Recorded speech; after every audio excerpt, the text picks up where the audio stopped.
Right. But they also had, like, donate 100 bits to jump up and down once.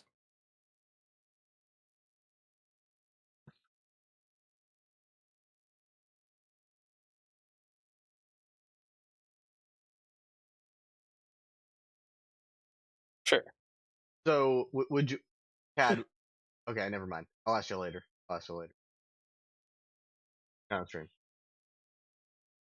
Yep.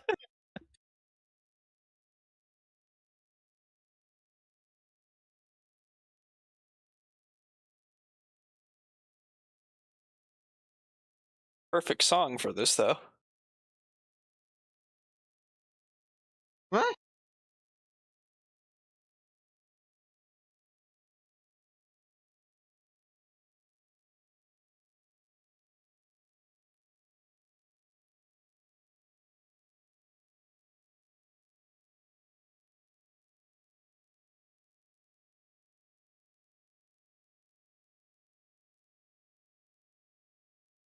See you later. Au revoir.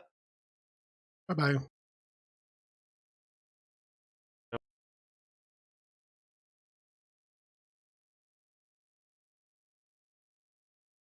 Hello there. We're so back, right? Y'all ready for some artistic nudity today?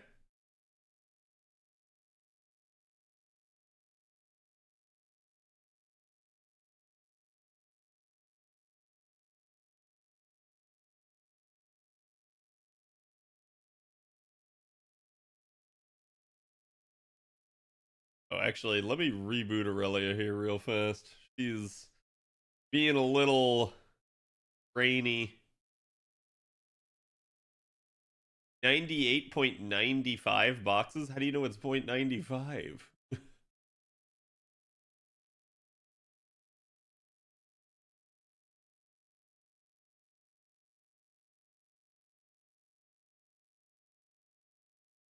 As long as it's Arturia, not you. Chad, are you saying you don't want to see me naked? You don't want to see Kaka?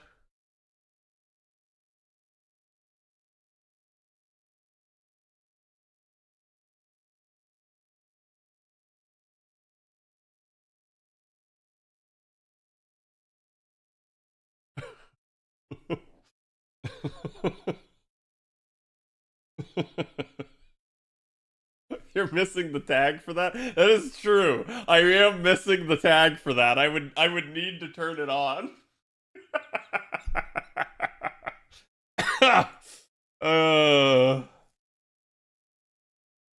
Give me 1 second, chat. I gotta tweet.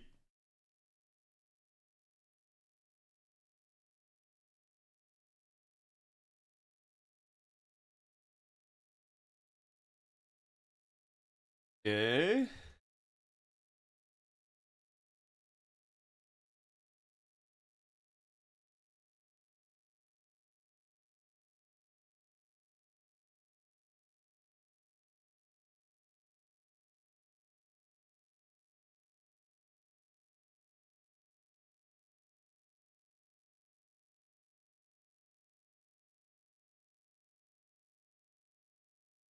Mr. Grinch. Alright. Heal.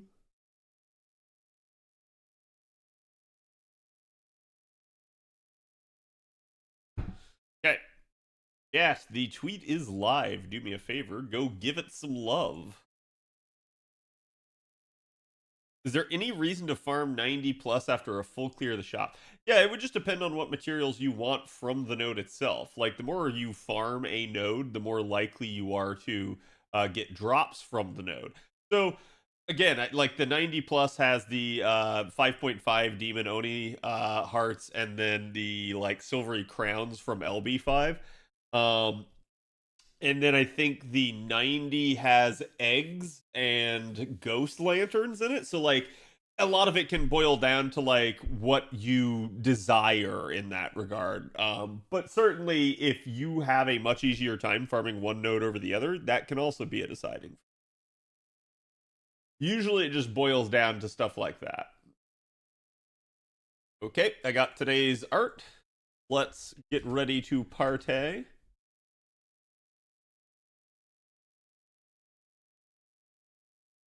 Mr. Grinch.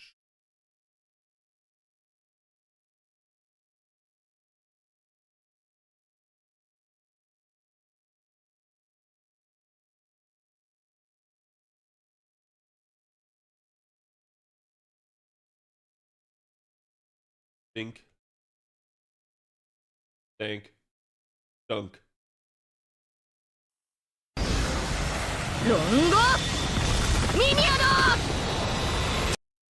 There is today's artwork for all of you guys over on the YouTube side of things, and here is it for all of you guys on the Twitch side of things. So, hope you guys are doing good today. We are in the midst of farming.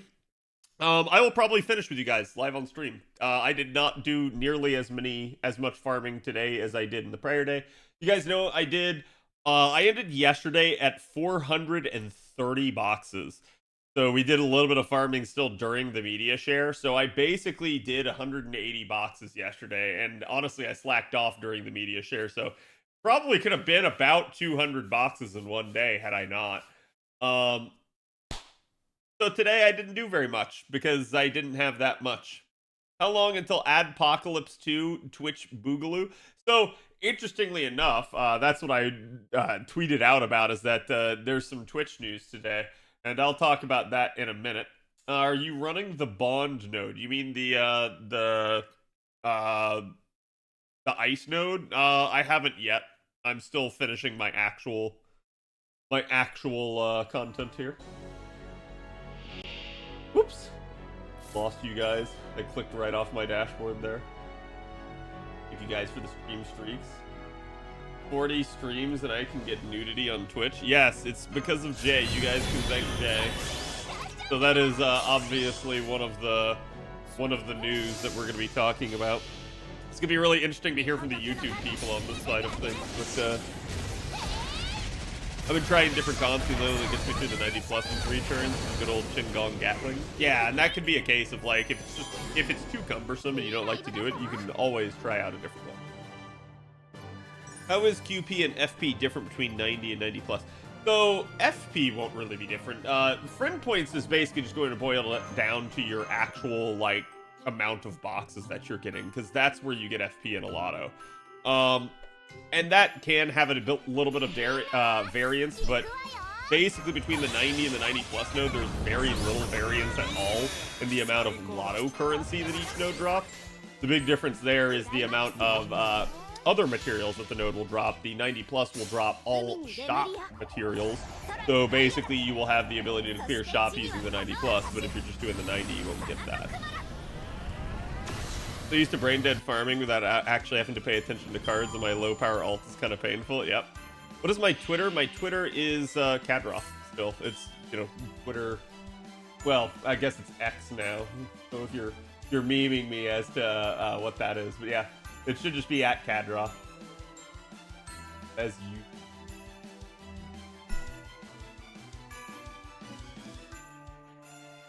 Which node is this? Lucario is referring to, I assume, the node that you have to use the box currency to get. I'm not losing 5 million QP per ice drop. So it's not 5 million. Or is it? I'd have to double check. Because basically you should get 4 per box, and usually they're equal to about 2.5 million QP. Because it should be 0.5 million for each. So I assume the node is not costing you 10. I assume it's costing you like 4 or 5 to do. Maybe 2.5 mil or something higher.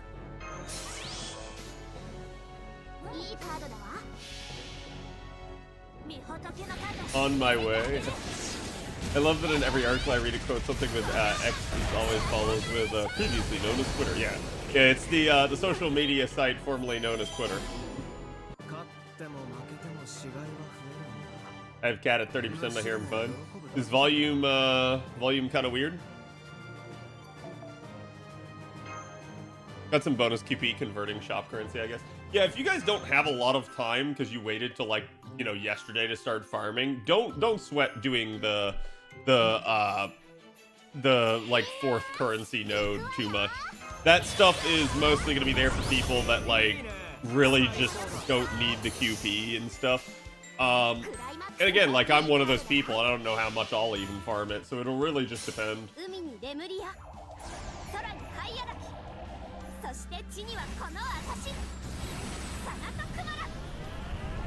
But yeah, let me pull up the Twitch news here, because like I said, this was pretty big. We were talking about it once it launched pretty much all day in VIP, because it's obviously it's something that impacts me quite a bit as a streamer, right? Like, and it's something that I think will impact all of you as a viewer as well.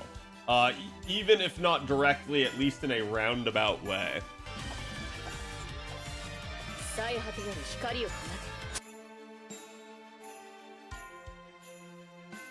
So, yeah, today Twitch updated their content and guidelines on sexual content. For any of you guys that don't know, I've only ever received one pimp ban on Twitch, and this was like over 5 years ago. It was shortly after I started streaming FGO. I was banned for an art piece that I used. We've been doing Art of the Day that long. And I had already been doing it for a long time at that point too. And yet we ended up getting banned. It was really funny because I remember calling it out, because what got me banned was it was an art piece of Maid Alter in lingerie with her coat still on her, eating cheesecake. And I think what got me banned is either the lingerie itself or the fact that she was eating the cheesecake and I think like a glob of it had dropped down onto her thigh. It was pretty clearly cheesecake though. Obviously there's implications that it would be something else. That's what the artist was going for. But it's like, hey, it's not directly sexual. It's straight up like something where you can tell. So anyways, that got me banned. I found it hilarious though at the time because they banned me for that, but the day right before I used Walter basically rubbing her ass on a stripper pole, and that didn't get stripped. Like that didn't get purged when they banned me. So I found that really hilarious. We can't hear you over the NPs. Bet you can now. So my mic. Sometimes when I use my my Go XLR, when I tap the like unmute button, it slides the slider back up to the top, but sometimes it doesn't slide it all the way. And that's what happened there. It was at like 70%. Yeah, you guys might need to change your volume settings if you had already changed it. So it's probably not that the NPs are so loud, it's that you had me turned up. But yeah, so anyways, like I said, they basically gave me a ban for that, and they didn't, you know, get rid of any of the other stuff that I had done, so I found it very hypocritical of them, and I remember reaching out to them and asking them for clarification as to why I was banned, because they told me I was banned for sexual content. And I said, there was no sex. And they said, well, it's nudity. And I was like, there was no nudity. It's like, there was no nipple, there was no genitalia, there was nothing like that. And I said, you've got to be more specific. You have to let me know where that line is. And the person refused to. They refused to tell me where the line is, and I know why. They don't know where the line is. It was an arbitrary decision passed down by them, and I'm going to be honest and say that I haven't had any run-ins with Twitch ever since then in a negative aspect in that regard. I firmly believe that this was back at the time that I was growing really big on the directory, and someone just got salty grapes and reported me, is all it was. And it just is what it is, right? But like, considering how the just chatting section looks like at the moment, oh yeah, I don't even want to imagine, right? So anyways, push came to shove, and we ended up you know, having a little bit of tussle on that. But I learned from that whole experience that Twitch had no fucking clue and arbitrarily applied its own rules. So we basically now have today a streamlined sexual content policy. And they've said that their whole goal is to kind of make it a lot clearer for people.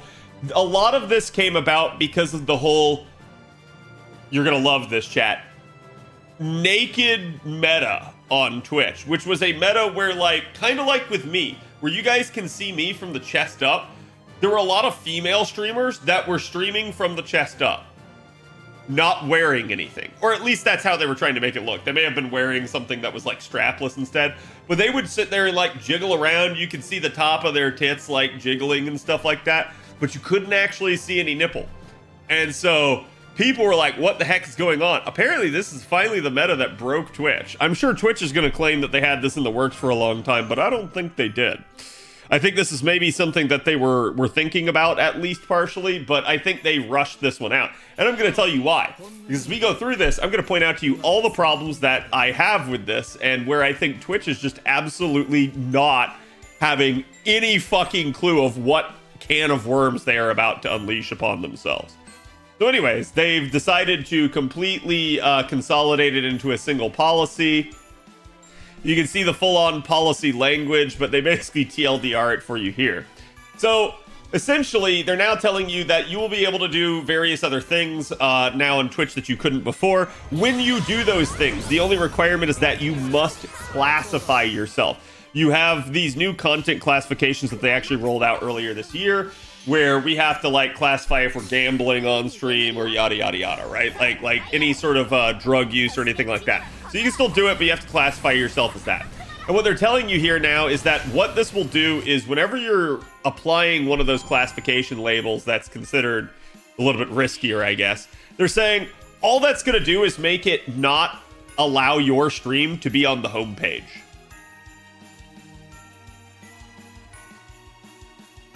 Which is no penalty at all. Like that's like legitimately the tamest thing that I have ever seen. You can't be featured on the homepage.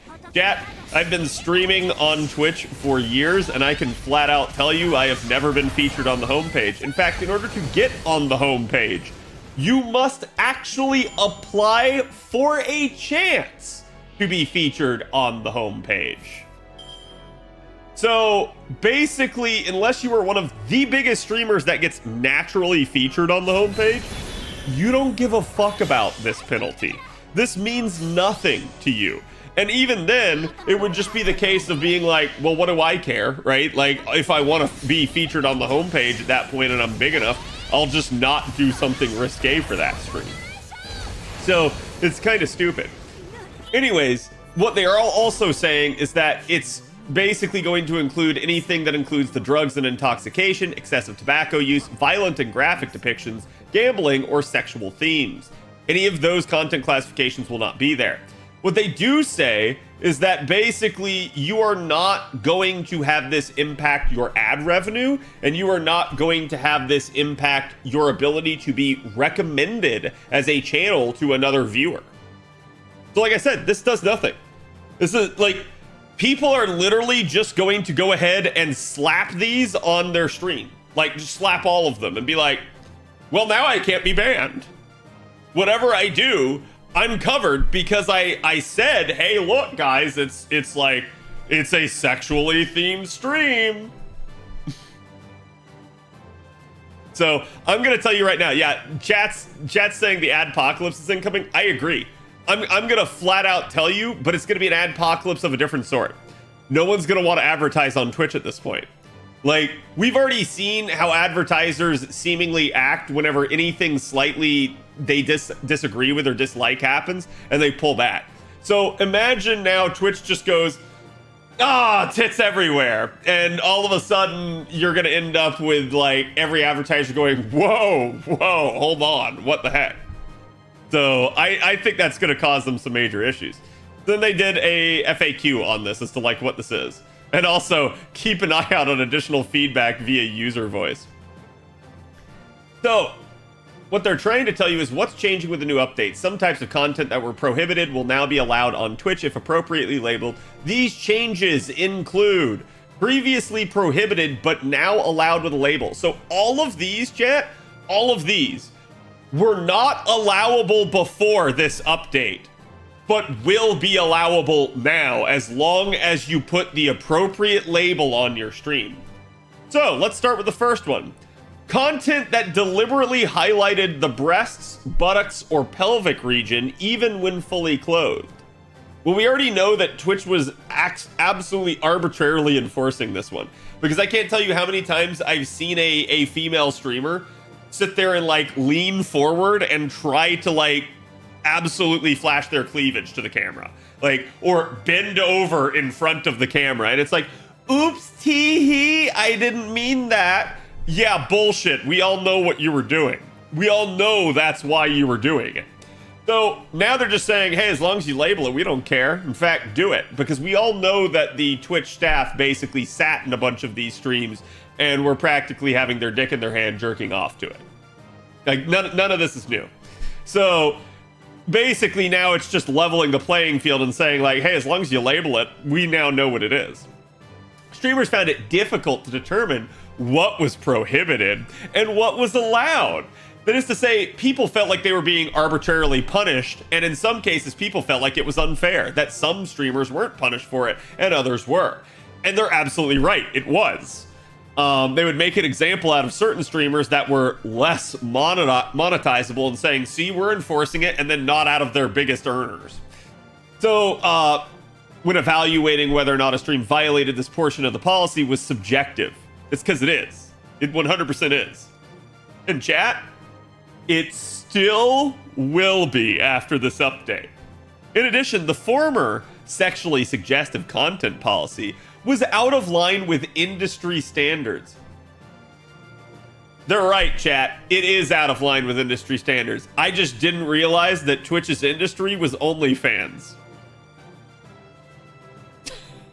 Because I'm sorry, like, no, it's actually like less strict than YouTube and other streaming platforms. Like, huh? What do you mean it's out of line? Like, if anything, this is just absolutely erasing the line. So anyways, and it resulted in female presenting streamers being disproportionately penalized. I will agree with that. I think it did disproportionately penalize female streamers. Do you know why? Males were told they were not allowed to take their shirt off on stream. Period. The only exception to this finally was about a year ago where they finally said, hey, you know what? If you're doing like a workout stream or you're at the beach, you can have your shirt off. Otherwise, you can't. So the only people that could really run afoul of this one were females. And guess which one was constantly trying to push the boundaries of this anyways? So this is a little bit which came first, the chicken or the egg? Yeah, all the females were the ones getting affected by this. Also, all the females were the ones trying to violate this. So I'm not surprised type deal. Fictionalized. So chat, again, this is now the next bullet point. This was not allowed and is now allowed. Fictionalized, drawn, animated, or sculpted, fully exposed females presenting their breasts and or genitals or buttocks, regardless of gender. There is a thriving artist community on Twitch, and this policy was overly punitive and did not reflect the impact of the content. Man, I gotta break this one down. So first of all, the way this reads is anything that is fictional can now be completely exposed. Completely exposed.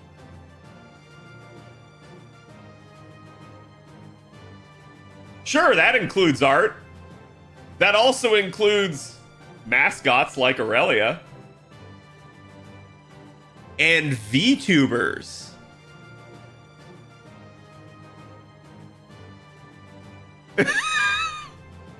So you are straight up going to end up with nude streams. I am not even shitting you. And even if they try to make the claim of, oh, well, it was only art, it's not going to stop someone from trying and pushing that boundary. You are going to end up with someone doing a full-blown nude stream on Twitch, and it's just, well, it's an anime girl. It's anime titties, and someone's going to do it. And I don't blame them, because Twitch now basically made this one way too fucking vague. And they're just going to point to that and be like, well, you said fictionalized, and I'm fictional. So yeah, it's absolutely going to become a new VTuber meta at that point. And chat, I want to be clear here too. Even if they try to claim it's not, you could just straight up be like, well, I'm doing art. Like, I'm writing on my body and I'm naked, so I'm doing art. Like, that's all that. They have allowed so many loopholes in this shit because they tried to keep it vague so that it wouldn't crack down too harshly on any one area, that now everything is going to end up being permitted pretty much. So it's like, this is just the stupidest thing that I have seen Twitch do. They just opened the floodgates with this one. And I've seen some people say like, well, this won't actually allow a full-blown nude stream. And I'm like, yeah, again, it's not going to stop someone from trying. That being said, I do agree with this last part. That is, if their goal is to try to help the art community specifically on this front, yes, this absolutely was a draconic measure. They straight up basically made it so that you could not have any sort of artistic nudity. So chat, if you did a like Renaissance style painting of like a lady in a toga with like one titty out, and it's absolutely artistic in how you're doing it, banned off Twitch. And it's like, huh? Like even if that's not the focus of what the artist is trying to do, then they're going for a style. It was still a bannable offense on Twitch. So we've actually started to see the fact that now, again, like a bunch of artists are saying, hey, I'm going to come back to Twitch if they actually did make this change. And so I think this is actually going to help the art community, and it's something that did need a revisement. This is like the one area of all of this where I can say like, yes, Twitch, you got it right. This portion, this is fucking stupid. This absolutely dumb. Like, and they did say, so it's not said here, but it is said later, chat, you can, like, nudity is fine. Sex acts are a no. Not even simulated sex acts. So none of the like jerk off motion or pretending like you're sucking a dick. None of that is allowable. But you can sit there and draw a tastefully nude piece and no one's gonna care. So here's the best part. Body writing on female presenting breasts and or buttocks regardless of gender was not allowed. The Twitch attire policy already allows for body art on breasts and buttocks, so this change makes these policies consistent. Does it? Why is it on females is the only thing mentioned here?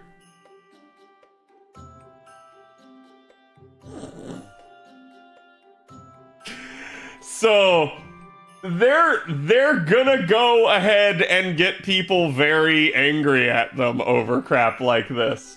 It's pretty clear that there's some coomers in the Twitch staff that wrote this that straight up like, man, you know, they're just watching the female donathon streams where it's like, oh, please write my name on the top of your tit. Like, I donated, 25 tier 3 subs to you. Please, streamer, write my name on your body. That's all it is. So, erotic dances that involved disrobing or disrobing gestures, such as strip teases, were not allowable, but will be.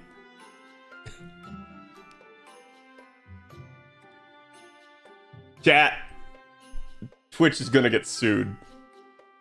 Twitch is going to get sued by the US government. And here's why. Here's why, chat. When you sign up to be a streamer, especially if you're going to sign up as like an affiliate to make money from Twitch, you have to give Twitch your social security or some sort of taxpayer identification. You have to give Twitch your bank account and so on and whatnot. And in order to stream on Twitch, you have to be at least 13 years of age. They don't ask you your age, though. You don't have to verify your age. So, yeah, they're gonna get sued over the fact that there's gonna be underage kids doing crap like this. I guarantee it. I guarantee it. This is gonna backfire super fucking hard.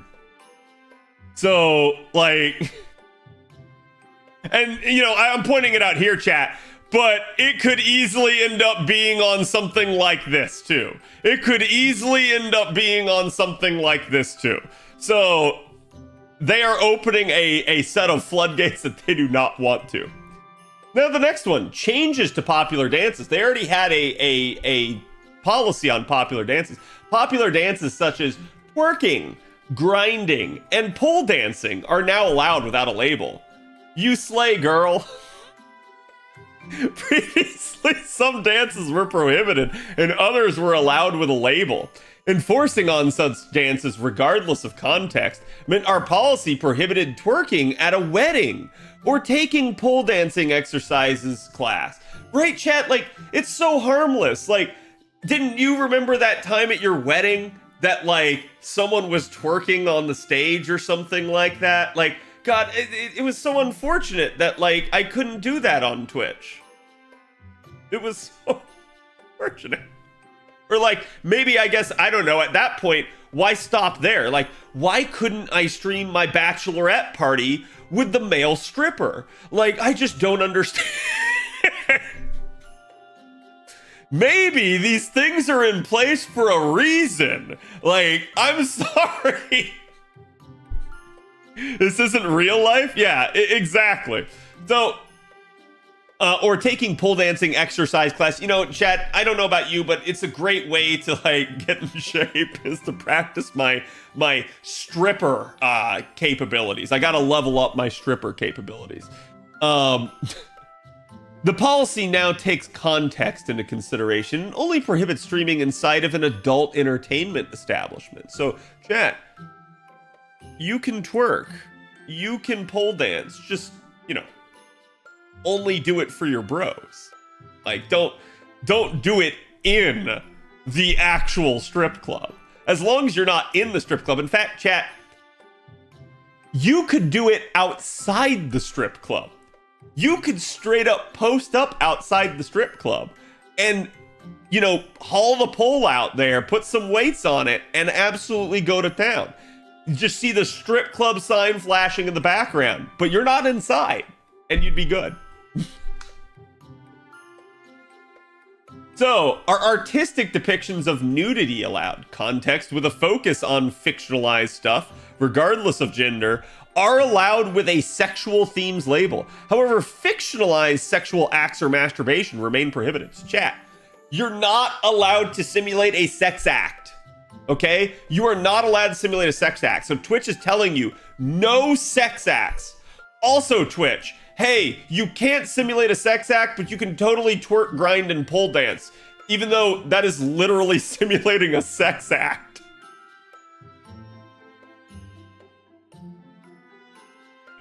I'm sorry, this straight up contradicts this.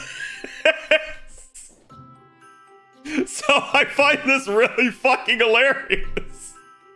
You can have stream games with nudity then. Yes, games that have nudity in them, you're okay. However, what they've said is you are not allowed to stream a game that the focus of the game is nudity and sexual content. And you are not allowed to stream a game that is modded to be nude or sexual. So what that means is I can't stream Final Fantasy XIV with my mod that makes everyone naked. I cannot stream, I don't know, what is it, Koikatsu Party or whatever like that, right? What I could stream is I could stream something like Conan Exiles. That is a survival game that, like, yeah, if your character dies, they wake up and they are naked. That is a thing. So it's like, you could do something like that, but the nudity must be somewhat incidental in the game. You cannot stream a game that is just full-blown sexual. No, you can still have CBBE, you just can't show the nudity. So, is body painting on the breasts and buttocks allowed on Twitch, as long as the attire requirements are met?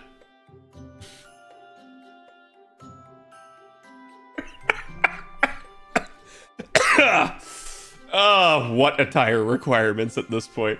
Because again, chat, they're basically sitting up here and being like, oh yeah, I mean, hey, you know, like, you don't have to be. So, like, no one's gonna obey this part, I'm sorry. How does Twitch handle nudity in gaming? So here you go. We handle nudity in gaming in two ways. First, games featuring nudity, pornography, sex, or sexual violence as a core focus are entirely prohibited. custom gameplay or visual modifications that include nudity or sexual content, including uncensored patches, in otherwise allowed games are prohibited. So again, both those two things that I already had told you. Second, for games where nudity is not the core focus or feature, the mature rated games content classification label is sufficient for incidental nudity. However, the sexual themes label must be applied to gameplay that focuses on nudity. I'm gonna be real with you, and I'm gonna say this does not jive with this. Like, you literally just said,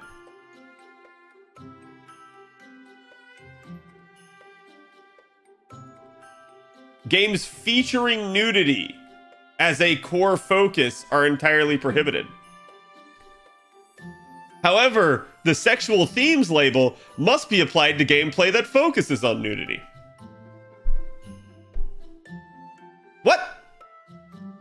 What? This is literally the exact same thing twice, but it's allowed and disallowed. So guess what? It's allowed. And here's why I'm going to tell you.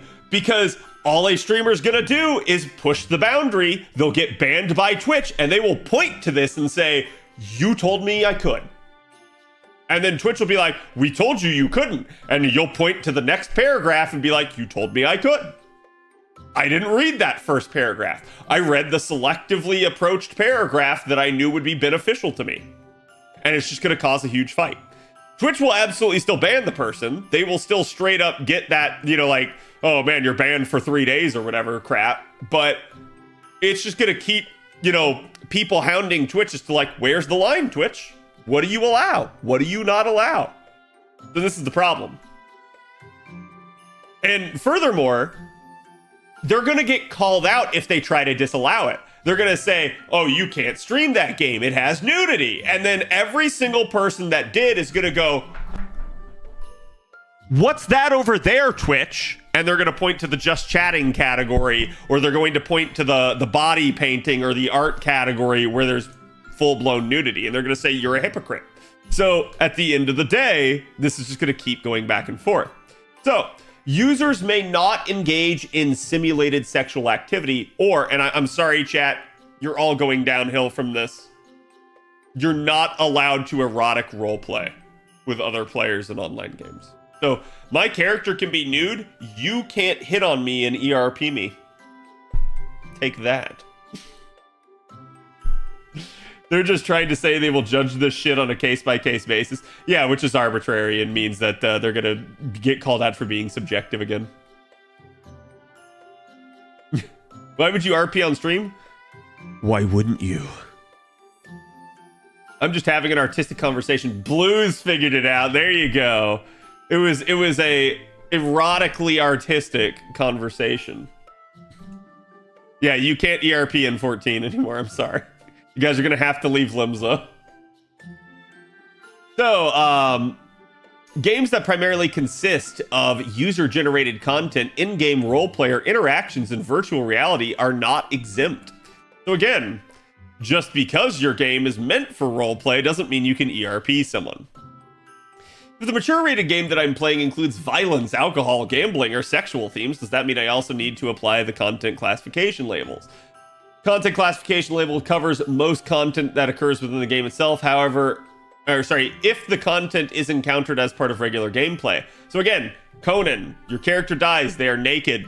It's part of the normal gameplay. However, if a streamer chooses to focus their stream on in-game content that features sexual themes, such as fictional nudity, or overlays their gameplay with comments or topics that qualify for any content classification label, they should apply all relevant labels. So they're not saying it's disallowed. They're just saying, please apply the appropriate labels, which is why I'm saying anyone trying to push these boundaries is just going to slap all the labels on themselves and never take it off. And then just, you know, say, well, chat, I did what I was supposed to do. Twitch is cracking down on me. They're being mean to me. So again, the in-game content that features simulated sexual activities between players is still prohibited. So this is very interesting, and I completely understand how this one's the case. However, there are definitely like sex scenes in certain games, and the difference there is that it's not between players. It's between a player and an NPC. But yeah, like again, there is a sex scene in The Witcher. You are allowed to stream it, and you always have been. But it is definitely one of those like gray areas where streamers 100% felt the need to do something about it to not risk their channel. So, will streams be no longer recommended in the left bar under recommended channels if you have one of those labels? But they will not prevent streams from being recommended, as stream thumbnails are not shown in that section. So, the only thing they're concerned about is thumbnails. Will labeling one of my streams as a CCL also impact the visibility of future streams? No, past streams do not impact the visibility of future streams. So, in other words, if you labeled it that way, it's not going to impact you. And also, if you don't label it appropriately, it technically won't impact you unless you get banned, right? It will again be eligible to be shown on the homepage recommendation shelves. So again, that's really all that matters. What happens if I do not use a content classification label? Our sexual themes content classification guidelines describe what content needs to be labeled. Failure to use the label accurately will result in warnings, and the correct CCL will be applied by Twitch to the stream. If you fail to apply the correct CCL repeatedly, the CCL will be temporarily locked onto your stream, but it will not result in a suspension. So what's the penalty if you don't label your content? Not even a ban. You don't even get banned. You just straight up get, hey, don't do that. You should totally have put the label on there. Here, I'll put it on there for you.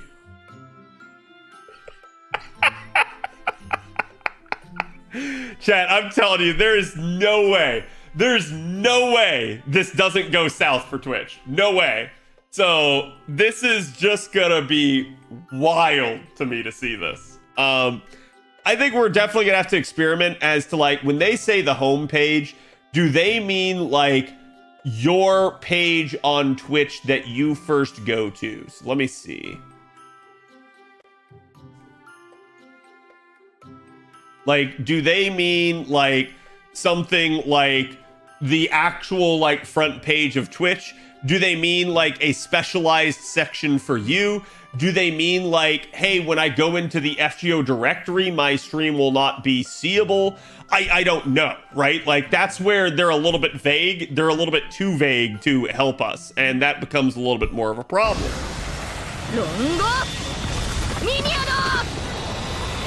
Easy solution for lazy people. Let Twitch apply your tags. Pretty much. People are just going to keep pushing the boundary until Twitch does something to stop them. So, like I said, I don't see any way that it continues exactly as they're proposing it. It will 100% change. How much it will change will be dependent. And will it change for the better or for the worse? That's the big question. So. But let me see what you guys on the YouTube side of things are saying about this. I was just curious. Show the cheesecake art? Oh, no. I mean, that was from like 5 years ago. I don't even know if I still have it. I could probably find it, but... Let me see. Let me get this farm going here again. We're going to find the new TOS. Did I close it already? I think I closed it already, chat. Hold on. Y'all are asking me. Actually, Avalon or someone else, if one of you guys could go grab it. It's just like on the... I literally found it on the Twitch... Twitter. Like their main Twitter. Because they announced it earlier today. But someone wanted to see the main altar art. Let me see. I have to go back.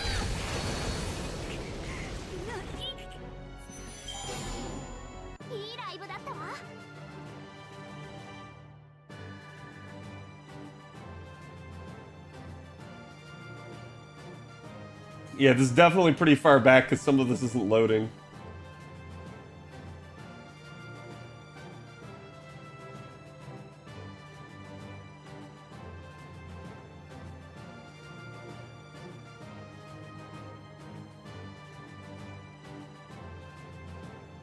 Yeah, I don't think I have it anymore. I may have gotten rid of it for my own good so I couldn't accidentally use it.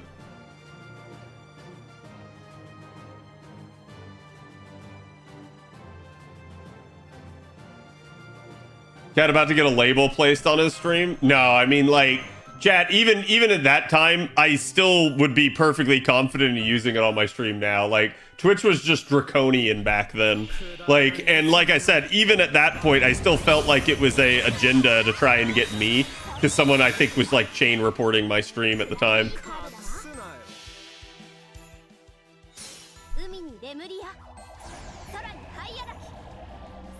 What does this mean for YouTube? I don't know, because most of the stuff, like, as long as I'm not showing nudity or anything like that, it's probably fine for YouTube. And even if I am, it's still probably fine for YouTube unless someone sees it. So, like, it may just be a case of if I know there's going to be nudity at some point, like, I basically just don't stream on YouTube that day. Or maybe I just, like, very quickly, like, end and restart the stream on YouTube. I don't know. Like, I have no idea what the heck I would do in a case like that.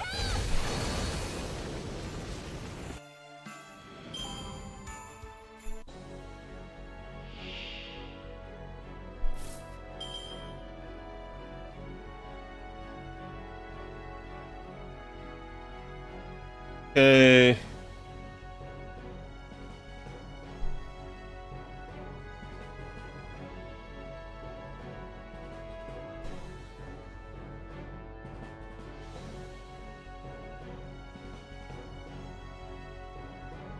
That should narrow it down some.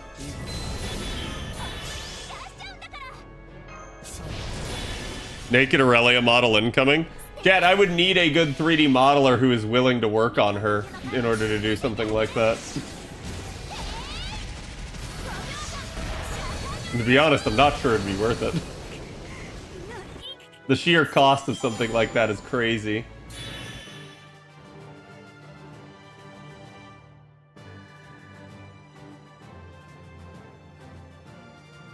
That's impressive, chat. So I just checked Danbaru and I don't see anything.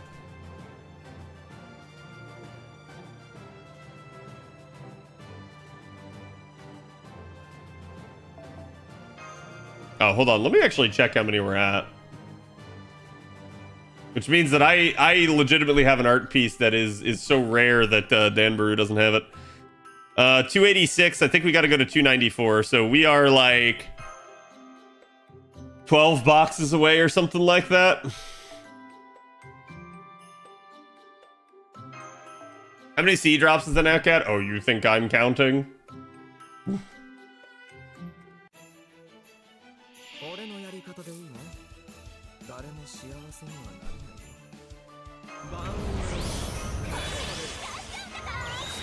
Make an NFT and sell it? You're telling me she's not naked under those clothes? Correct, because the way 3D models work is like you'd have to be able to separate them. And they're not. They're not separated because the 3D artist that did Aurelia, I no longer use because that 3D artist is a dick. Like, I actually removed their credit from the channel. Because they basically pitched a hissy fit on me and refused to work on anything. And they claimed that I was, like, too demanding of them.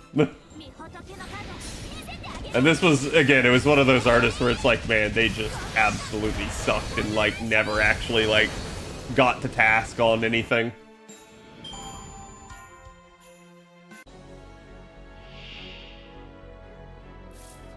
Whoop! Is that it? Let me see. Oogie Boogie, thank you for the follow. Nope. Nope. Like, based off the descriptors, you're close, but she was wearing lingerie. That's the best way I can tell you it. It's a solo piece of just her.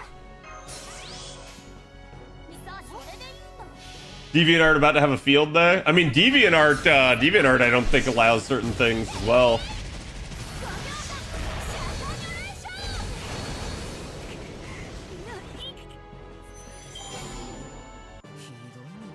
Man, I'm going to have to go sifting through the Pixiv mines to find this. And Pixiv is not an easy platform to search on. The one thing I hate about Pixiv.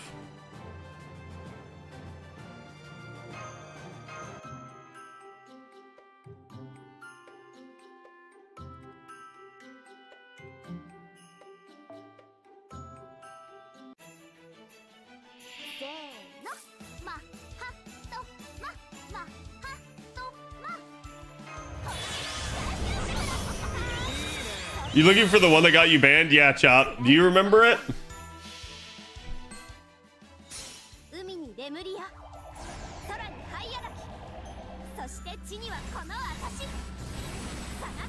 Let me look. Yeah, see if you can find it. Because, like, it's very difficult for me to do that on stream at the same time.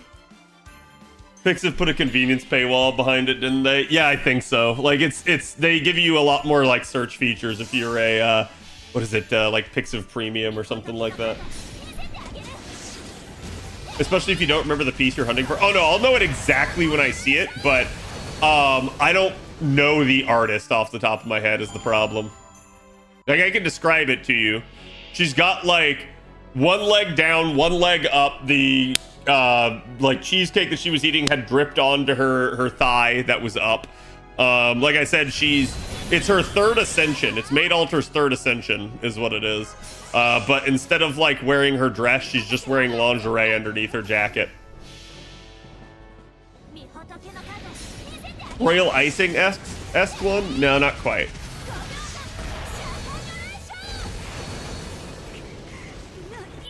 I'm glad I got Scotty. I can now quick loop, and I'm farming so much quicker now than when I was buster farming. There's a lot of, like, easiness of just looping instead of, like, doing buster comps. Buster comps are always strong, but they're always a lot of button presses usually. And that's kind of the problem that you run into. How long do you think Twitch has before it gets hit with something because of the new TOS? Not very long, because I've heard that artists are already, like, streaming nudity on their end. But I think the art directory is probably the safest out of all of them, so... The bannable cheesecake, yes. We should all search for this for research purposes? Yes, you should. You should absolutely send me the good stuff. in Discord DMs. Is this Twitch being competitive in the market? I think Twitch is trying to basically alleviate two factors. One is Kick. And the fact that Kick is there on the side basically scooping up anyone that Twitch bans. And two is the fact that Kick absolutely allows for just more crap to go on because they don't enforce anything on their end. So I think Twitch has said, all right, fine, we're going to fight fire with fire. If basically people are all upset over our sexual content guidelines, we're just going to loosen them all around. And in that regard, I think people did want Twitch to lighten up, but I don't think they wanted it this much. I'm sure there's some people that do, but I think there's a lot that didn't. I mean, it's Lalter good stuff? No.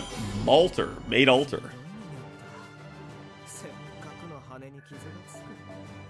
As long as Twitch doesn't start allowing the likes of that one streamer who got arrested in Japan, yeah, I think that's the problem that we have. Currently 20 boxes ahead of schedule. Should I be pushing harder? That's up to you. Remember, you do have a bunch of other, like, content coming up here that you guys are going to be able to farm, so... If you guys feel like you've done your due diligence in this lotto, you do not need to keep farming.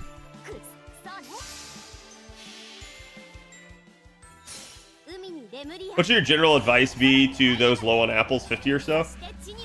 If you have 50 or so, none of the choices that you make are going to make that much of a difference, probably, Charlie. But I will say that... I will say it'll probably come down to what you need more between... this node and the materials that you get out of the boxes and the materials that drop in this node, or Tunguska's final raid. Those are the two that you really need to look at.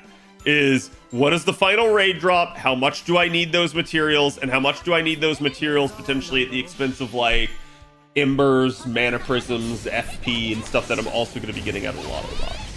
Because Tunguska raid has, like, 6 different mats that can drop. This node has 2 mats that can drop, plus the 4 in the Lotto box. But, like, you may be prioritizing some of the Ascension mats more. So that's why I said, like, don't forget about the extra sort of intangible stuff that's in the Lotto boxes. That's really good to have.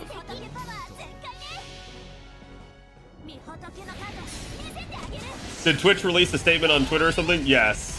They basically... So they had a stream at, like, noon PST today that was, like, them announcing formally, it was DJ Clancy, who's the who's the CEO of Twitch now, and it was him formally announcing that they're relaxing the sexual content guidelines. Like I said, to a degree, I'm happy because I'm no longer going to be in any jeopardy of getting banned on Twitch, which is really nice. But at the flip side, this is probably going to result in less advertisers wanting to advertise on Twitch in the long run, as well as probably going to become an e-thought hellhole if they don't enforce it. So, see the closest I can find on Discord. Yeah, let me see. It's a fairly old piece. Nope, that's Zen's. I would have remembered it if it was Zen's. Zen Harisawa, he's a fantastic, draws very voluptuous women. But this was definitely not his style.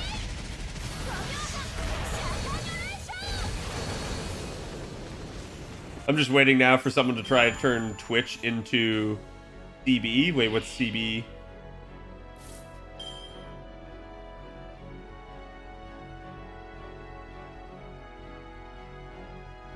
Oh, Chatterbait. I got you.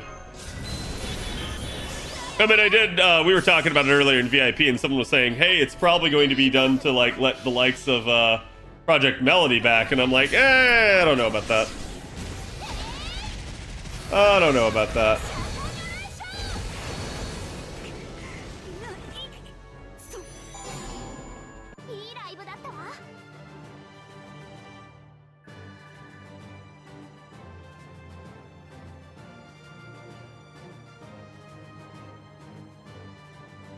Okay. Let's see if I can find it this way. What about feet streams? You know, I have no idea because they didn't list shit like that in there. I assume that falls under the whole nudity thing. Tunguska raid is like bond farming to me. Yeah, I mean, if all you're trying to get out of the Tunguska raid is bond farming, I'm gonna tell you that's a terrible use of like, basically that. Like, you should definitely be going into it with the mindset of trying to get more out of it if you can, but I think the biggest issue that you're going to have is like the raid availability is just not going to be that long. So.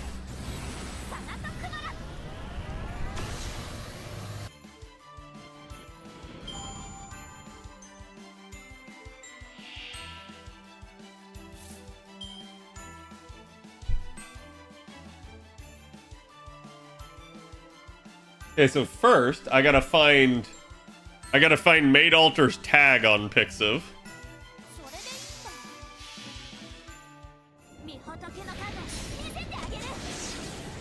No, that's Salter, close.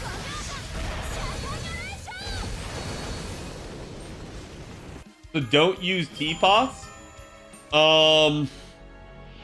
We don't have teapots by Tunguska, will we? I don't think we did. Not until the, whatchamacallits. Dansu streams, thank you for the follow, welcome. So Maid Altar with cheesecake? Yes. We'll have teapots tonight, Cad? Wait, did we? When did we get the teapots? Was it the pre-campaign?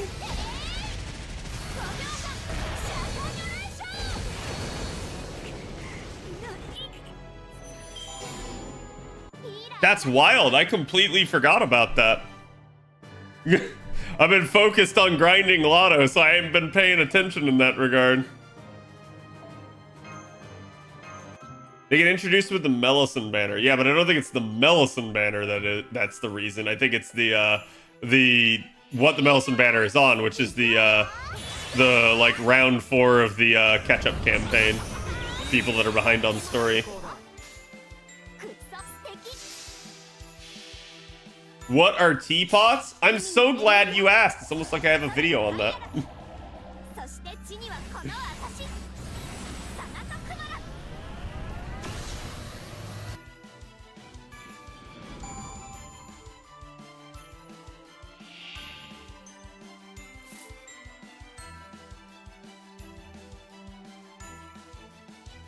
Actually, hold on. I can probably cheat because Shop's art piece should, yes.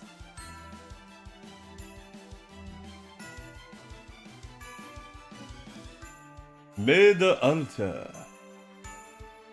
Okay. Let's see, what year did I get banned? Because it has to be at least that old. Okay, let's sort by oldest. We will start at the back. And we shall move forward. God, FGO used to have so many good artists drawing it, and then they all, like, just moved on and started simping other games.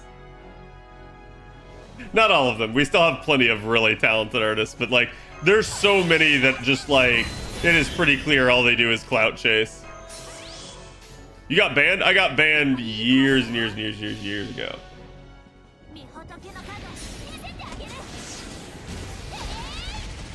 There's good Da Vinci writer banners in the NA files right now. Yeah, I find that super weird. I think they're trying to do it to, like, freak everyone out, but chat, you're still gonna get that Nelson banner.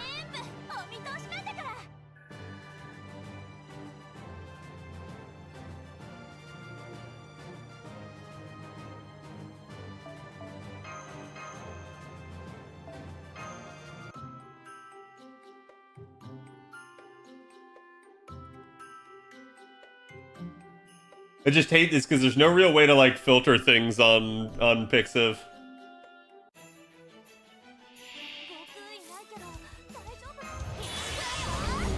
Like, I can add tags, but I have no idea what the Pixiv tags would be. Oh, that's close. It's close because it's one of my favorited ones.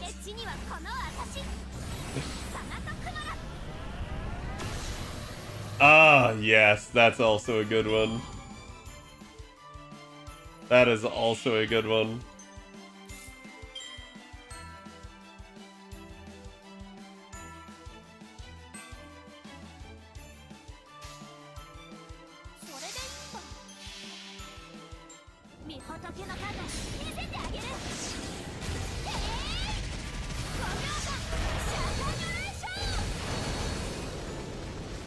Odds are it is a piece I have favorited, so that may help me.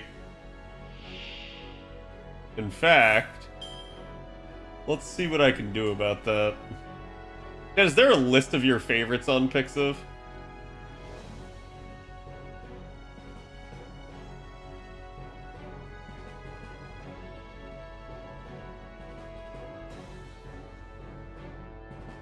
There is? What's it under?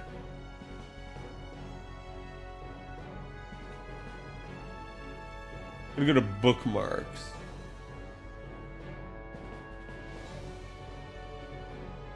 There it is. Okay. And can I search this?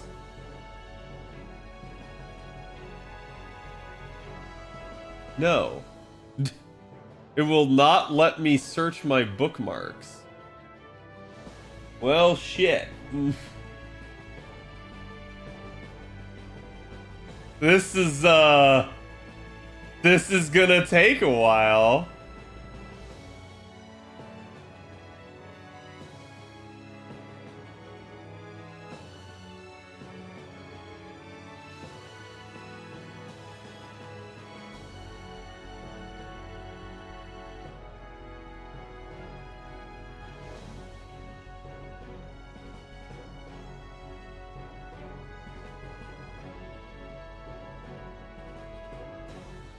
Like hunting a needle in a haystack.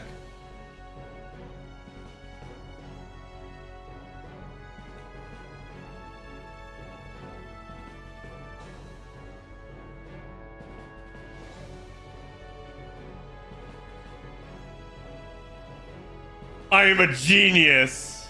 I am a genius. All right, chat. We're reviving it for all of you. You are welcome. You are welcome in advance.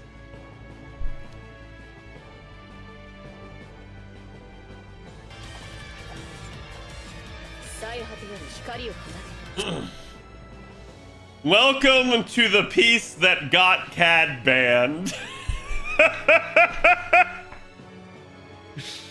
Welcome to the piece that got CAD banned. Interestingly enough, who is the artist on this? I gotta be careful. Misaka.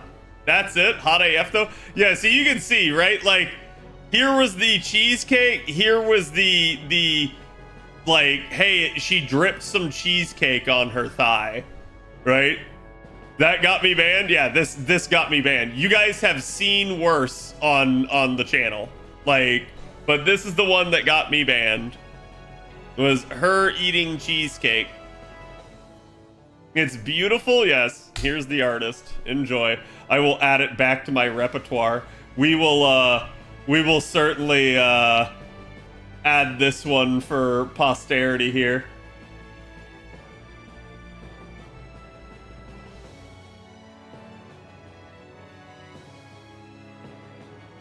But the fuck, it does look like a C. It's a damn good C. Thank you, kind sir. No problem. You're welcome. The archives are vast, chat. You can thank my ability to find things that I have used before. I am a very thorough person. Oh, hey, I'm already following them. Yep. Sounds like someone on Twitch hates cheesecake. I agree. Like I said, definitely suggestive. Bad though, I don't know. It didn't seem that bad, and like, it's not like the lingerie was see-through or anything like that. So, Cad, you should have been in charge of the Jedi archives. You know, they would have at least been intact until the fall of the Jedi. Basically during the Civil War, right? But I've used that artist for many research projects. Oh, is that what you're calling?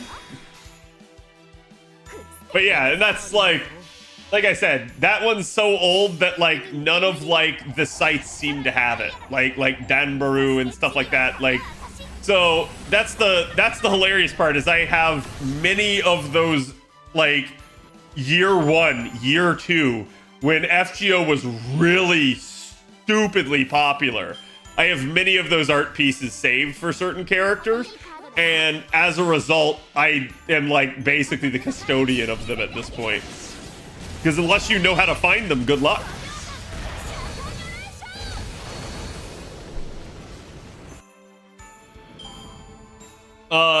Is this the same Misaka on Twitter? Probably. 5 years ago? Yeah, like I said, I knew it had to be ancient. That's why I started at the back. I was like, it was that long ago that I got banned, so it had to be like year 1, year 2. Not tagged as Malter is part of the problem, probably. Oh, let me see. Is it not?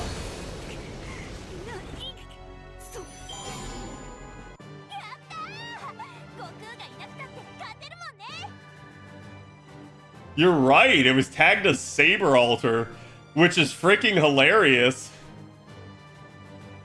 I guess I'm revising it in my brain to think that it's Maid Altar, but it does have Maid Altar's same crown. Like, I don't know.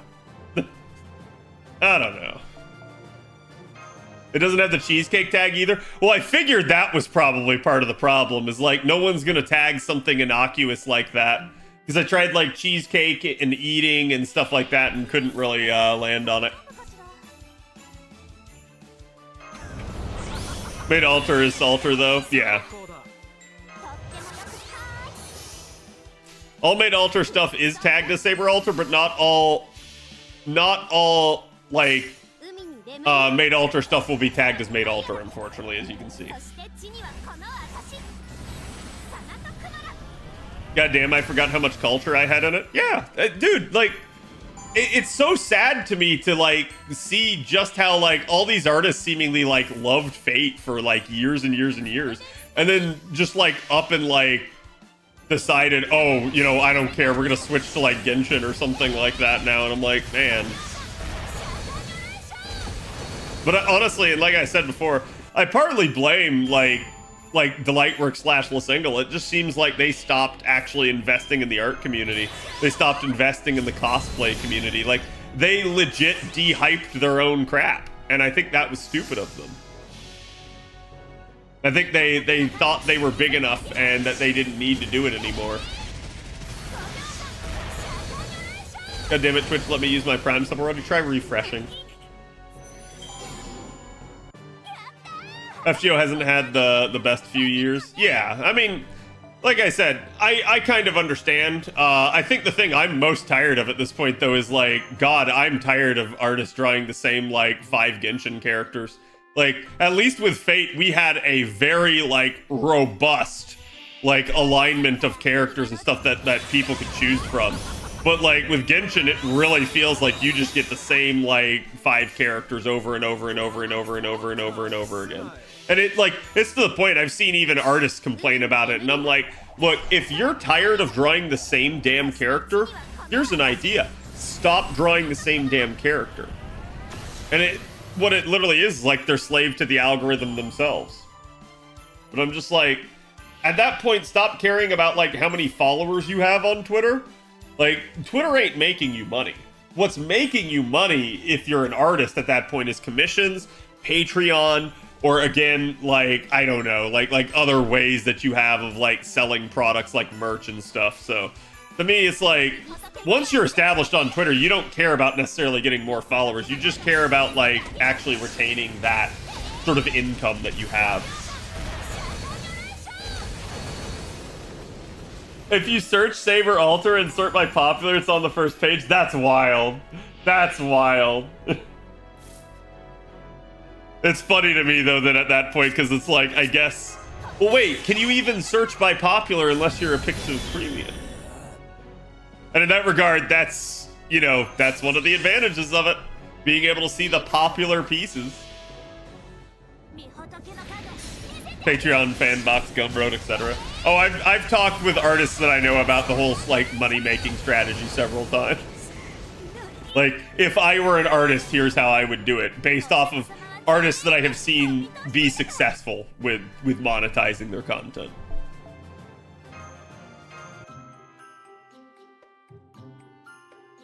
Unkai Impact the third drawing time, then?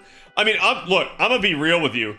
If I were an artist and I wanted to grow, I think what I would do is I would start out with popular IPs. Like, I would take crap like Baldur's Gate. I would take crap like, you know, whatever the popular anime of the season is.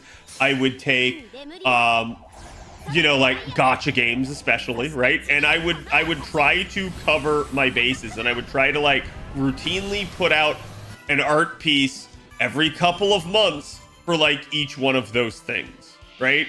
So that requires a high amount of drawing, but that would be the fastest way, I think, to grow your following.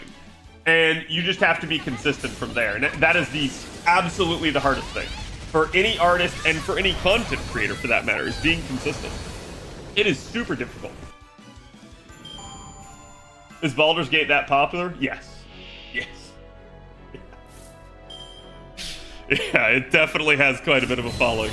It, like, again, if you're someone that doesn't ever, like, have any interest in the game or, like, ever see any of those circles, will you see it that much? No, probably not. But, like, when you actually do follow those circles and you start seeing, like, the thousands of likes and shit that stuff gets, yeah, you realize it's insanely popular. Like, but I want you guys to understand, too, if you guys are going to compare that to something like Fate at its peak or Genshin Impact at its peak and stuff like that, yeah, no, they're still probably higher than that. But it's still usually going to be dictated by the size of the following that the artist themselves has. That is to say, the amount of reach they have. Same with Warhammer, yeah.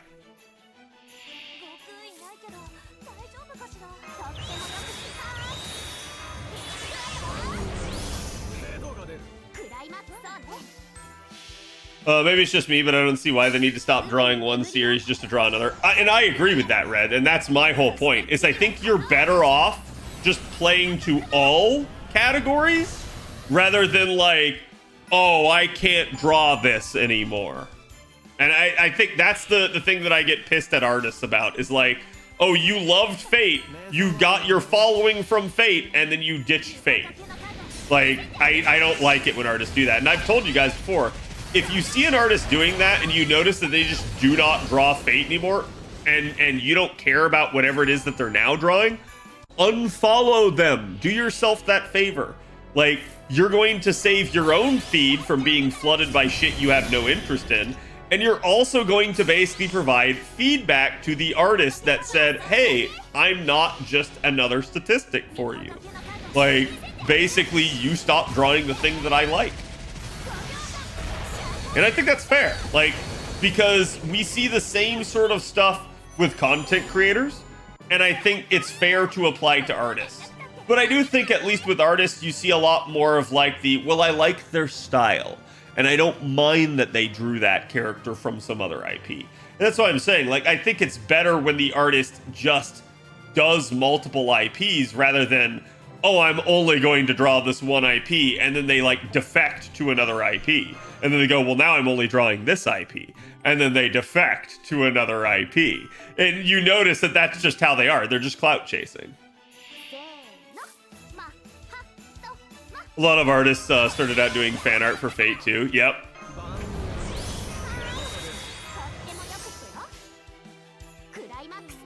Oh, didn't pick the card.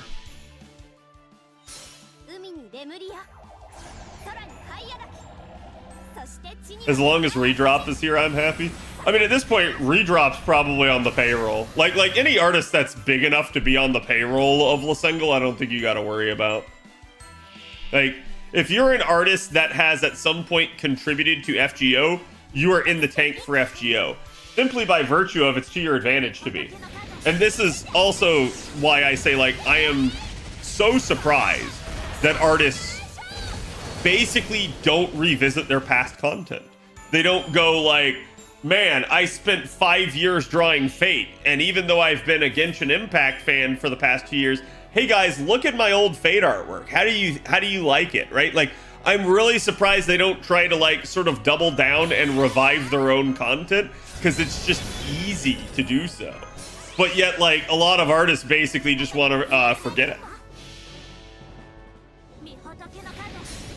So, like, usually it's a good idea if you're, you know, one of those big artists that has drawn like a CE or a character in Fate to like, you just keep championing them because it's your work. It's a testament to like how important you are as an artist and like the quality of work that you've put in.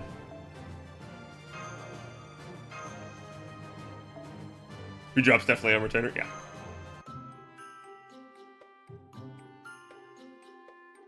People be like, JP artist post RG or RK, I think it's RGRK. In a banger drawing, and then another tweet, post your roll. Yeah. No problem, King. Have a good one.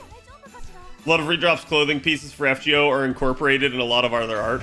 Oh, dude, no, it's wild the amount of like social impact that like redrop stuff has had. Like, I cannot tell you how many times I have seen like a MiHoYo character drawn in Fate outfits, which I find hilarious.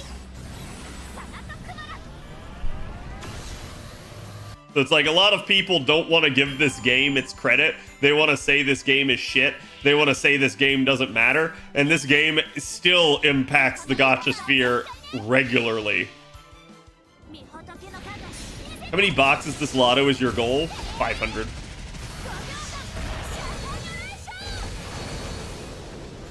Didn't redrop do Durga? I think so. I don't know off the top of my head.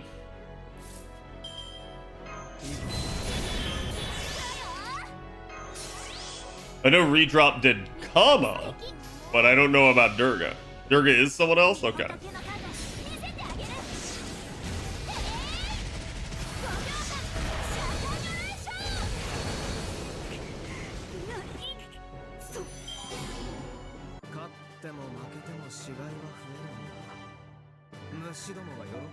Redrop is just the commas? Okay. Yeah, I know, like, that's also the weird one, is then you see, like, redrop just drawing male comma everywhere, and you're like, huh? It just feels like it's another character that just never existed. CAD built different? Oh, like I said, I should have hit it already, chat. The fact that I'm even happy to farm with you guys right now is because I was lazy today. Like, we should already be done. Like Mole's artist, yeah. How many boxes do I have? I have somewhere north of 480. I have not checked, though.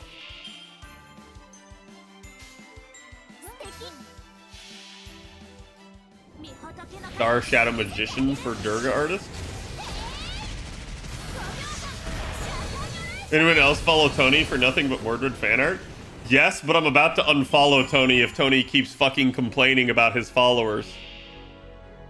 Like, every week or two, Tony keeps making a post about, like, people are unfollowing me on Twitter, and I'm like, Tony, why the fuck do you care?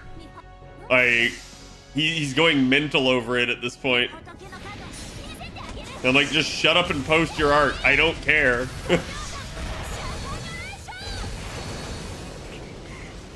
You going to open them on here? I will try to spare you guys from that if possible. But I fully expect to be done tonight. So we are at 289. I need to get to 294, chat. 294 and I'm done. We are literally over 490 at the moment.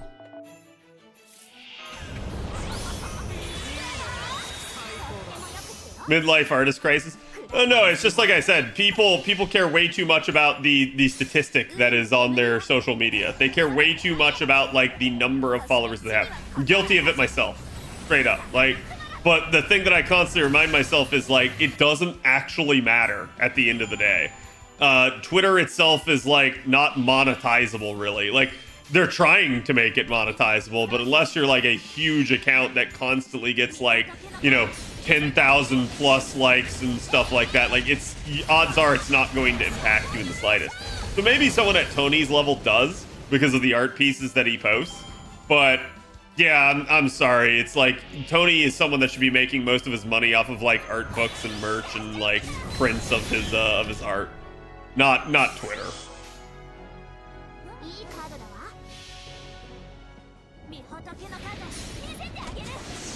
Not monetizable, but very toxic, yeah. It's a concern, isn't it, once you're on that clout chase? No. That's the problem. Why do you care about clout?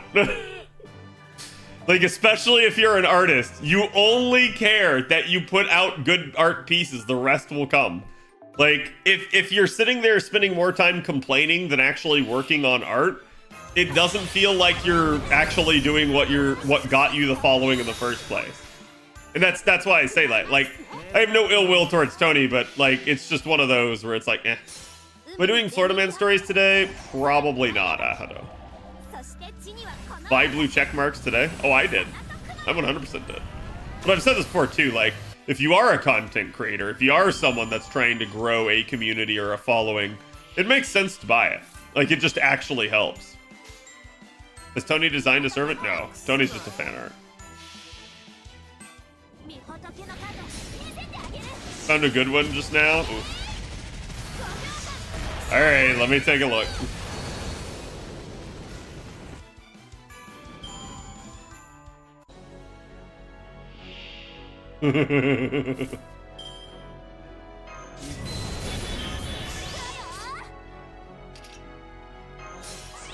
The latest thing with an artist is that you follow them only to find them doing nothing but shit post. I mean, honestly, as long as I'm okay with the shit posting, I'm fine with it. But like, yeah, I've said this before, like, if you're an artist and I see you like ranting about politics or some bullshit, I'm unfollowing you. Like, I'm following you for the art, not for like your social commentary. In the same way that like, no one follows me for my opinion on anything other than like video games and in particular Fate. I completely understand that.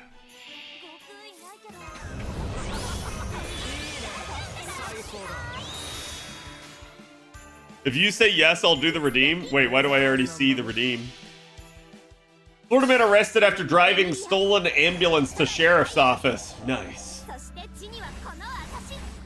The Florida man was taken into custody after driving a stolen ambulance to the Columbia County Sheriff's Office over the weekend, according to the Sheriff's Office. Redundant, but okay. In release, deputies said the first responders were helping someone who was, quote, experiencing an altered mental state after possibly taking drugs on Saturday night. While that was happening, a man identified as Stanley, age 35, got into an ambulance and drove away from the scene, the release shows. During the ensuing chase, the ambulance struck a curb, and Stanley steered the ambulance into the entrance of the sheriff's office operations center, investigators said. According to the sheriff's office, Stanley drove across the front lawn before stopping near the main entrance, and he was arrested soon after. Williams was then, Stanley, was taken to the hospital for examination. It's not every day a pursuit ends at our front door, Sheriff Mark Hunter said. This just goes to show that we never know what we'll encounter from one moment to the next. I'm glad nobody was hurt and the suspect was not able to pose a greater risk to our community. Other than minor damage to the lawn, there was no damage to the sheriff's office property, deputies said. Stanley now faces charges of grand theft and fleeing from law enforcement. Yeah, so he was just getting ready for Grand Theft Auto 6. That's all it was. Mine, thank you for the 37.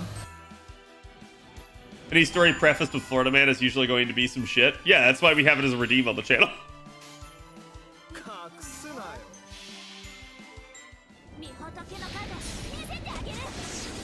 I wish there was more husbando art for FGO servants. Like, obviously, Waifu Smek sells a lot.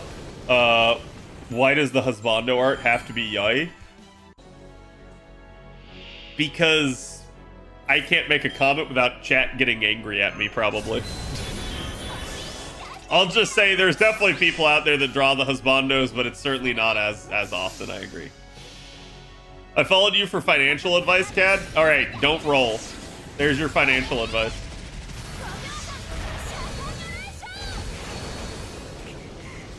They didn't say about damages to the ambulance. That's true. It's a good point.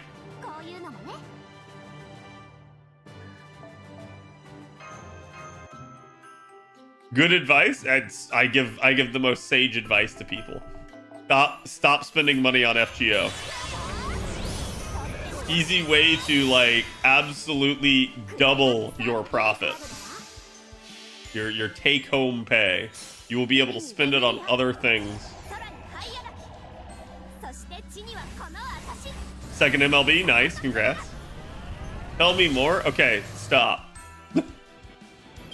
Just stop. And that will work for you.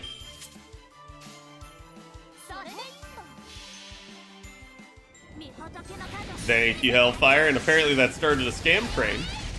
But thank you for the 28. Hope you're having a good day. Again, hope everybody's having a good time farming the lotto. Cad, name a Western you want to make a servant. What do you mean by a Western? Like a like Billy the Kid cowboy type Western? Or you mean like anyone from the West?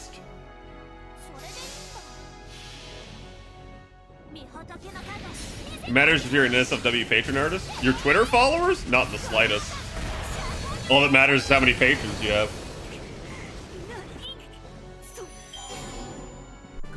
Honey Lake artists sell a lot of merch.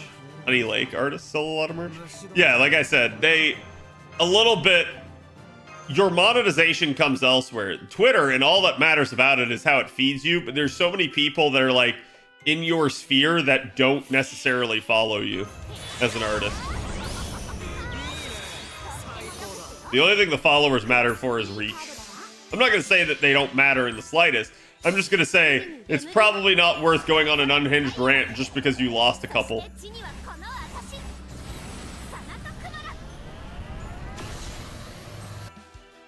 Hitler is the servant. I want to see the butthurt from the normies. I'm sure there would be plenty of people like that, but yeah, I'm going to say this. I don't want to see it just because I don't think FGO needs that type of attention.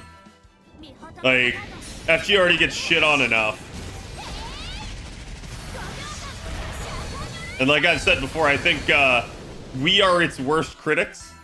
And I totally understand trying to be like, at least critical to like make the game better and be positive in that criticism. Like saying like, hey, or sorry, not positive, but constructive, right? Like saying, here's how they can fix things. But you guys got to also understand, if you want more people to play the game, you have to like represent the game well. You can't just like walk up to your friend and be like, bro, I fucking hate this game. It's so bad. It just keeps fucking me every 2 seconds. And then like the next week be like, yo, bro, you want to play FGO? You should totally try it. Like, they're just going to be like, no, you're bitching about it constantly. Why would I play it? It sounds terrible. Like, so a lot of it comes down to, like, if you want the game to grow and prosper, you have to, like, actually, like, sell it and say, like, hey, here's what the good parts about the game are. Like, I would sell it based off its story, its attractive characters, and how, honestly, easy it is to get into now.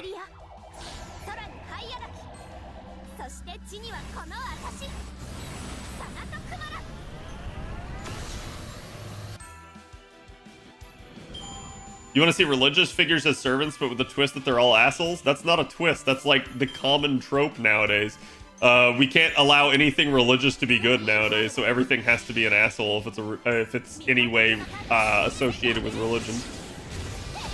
Like, that's why, like, this event focusing on Martha is so, like, uncanny, because it's like you just get a nice wholesome stream, or not stream, but like event from a character that is a saint instead of like they're secretly trying to kill you.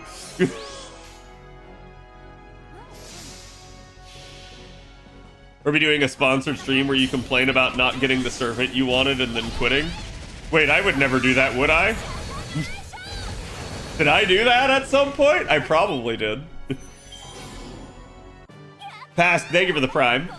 Appreciate it. Enjoy your emotes. Didn't Martha say she hated Christmas? No. Why would she say that?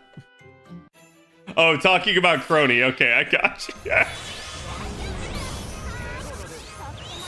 I was like, you know, I definitely remember complaining about Genshin Impact. I definitely remember doing sponsored streams from them, but I was like, I think by the time I was complaining and quitting the game, I was not doing sponsored content.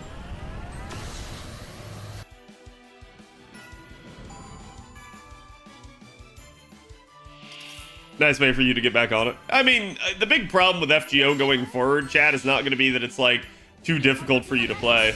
It's going to just be simply the fact that there's not enough content for you to play in the future.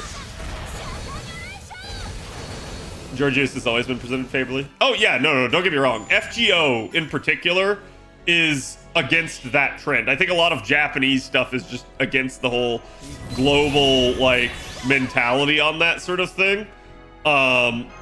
And probably just because the Japanese are more respectful. And it doesn't mean that there's not, like, more evil religious characters, like, look at Amakusa and stuff like that, right? But usually they're pretty okay with how they portray things. And it doesn't feel like they're making it evil just to try and make it evil.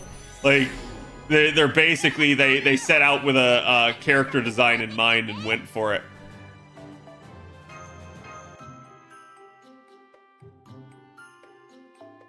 Yeah, like if they did Judas, I could see them spinning Judas in a negative light, and I think that'd be okay, right? Like, he is typically considered to be a villain from a religious standpoint. But, like, yeah, you'll see them, and it'll be like, hey, we made Jesus, and he's evil. And it's like, what? No. Nero Germanicus Fate, thank you for the follow. You've come to the right channel. A franchise well known for its respectful depiction of the Christian church. I mean, I'm gonna say this, Kirei is 100% the stereotype in that regard, though, right? Like, Kirei is literally, you know, something dark side, the priest variant. So Water Arco has like 36 servants in the game? Well, yeah, because most of them are like, you know, Water Arco worked on like extra and CCC and stuff like that, so a lot of those characters were her design originally anyways.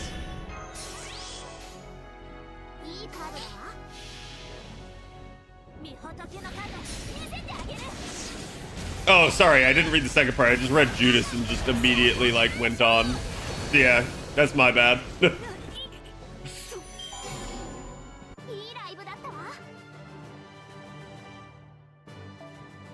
He's just dark human in the end. Kirei is that trope done well.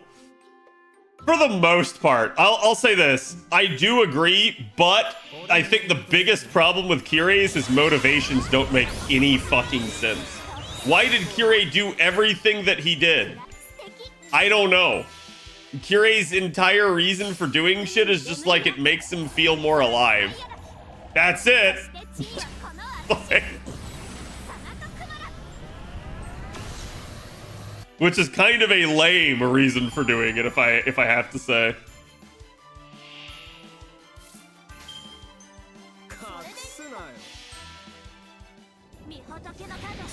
Because Gil called him a bitch, that would be literally a better reason. He's a literal psychopath. Yeah. In that regard, I think that's why I say, like, his reasoning is kind of stupid, but they play it well. Like, they handle it well for what it is.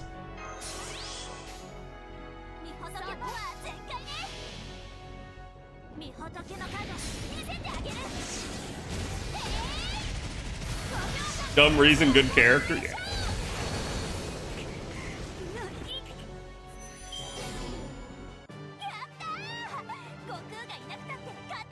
Can't wait for Kirei and Nene.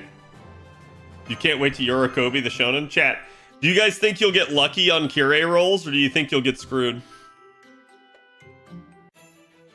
Giga did the Fate franchise dirty. Yeah, I mean, I've said that before. Like, I don't hate Giga by any means, but I think a lot of people have taken that meme out of context and assumed basically that Fate is like impossible to get into, and it's really not. Really actually easy.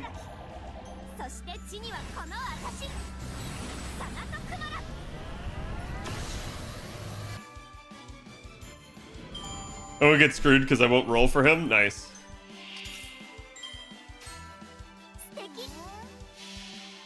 He's a mirror to Shiro who only feels good when he's helping people. Yeah.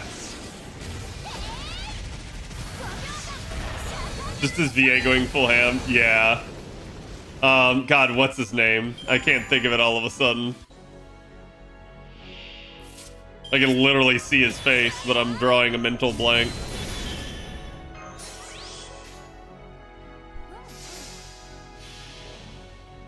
Skipping Kirei to save for Draco.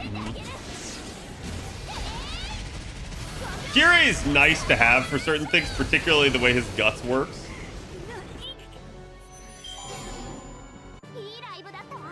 Yeah, Joji Nakata. Joji absolutely like embraces it, and that's I think the thing that I love about Japanese culture, right? Like the artists, the VAs, anyone that's involved just embraces it. They just go like, you know what? Even if I've moved on to other things, I'm still proud of that like thing that I produced. I still stand by that thing that I made, right? Like, it's not like this revisionist bullshit where they try to pretend like it didn't happen. Or they just forget about it because all they're doing is looking for the next dollar.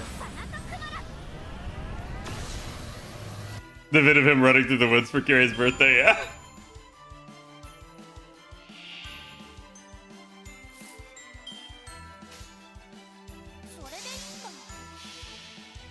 Photoshopped at Disneyland was wild, yep.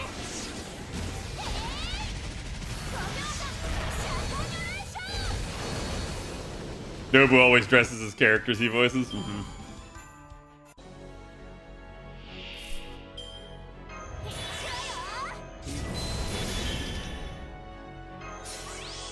Fate VAs go ham at a lot of stuff. I mean, most of them are very popular, prominent VAs at this point.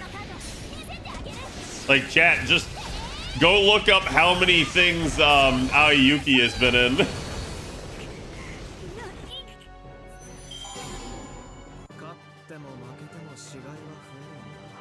Nito VA is full degen and it's amazing. Yep. Oh, okay. I'm glad I checked. We're already at 293. This goes so fast, chat. Because my runs are like 50 something seconds. It's like 54 seconds a run. So like, I'm usually flying through this.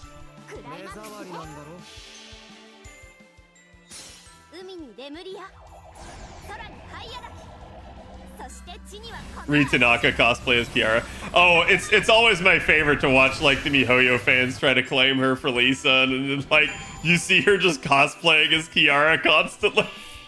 I think she has done a Lisa cosplay now though.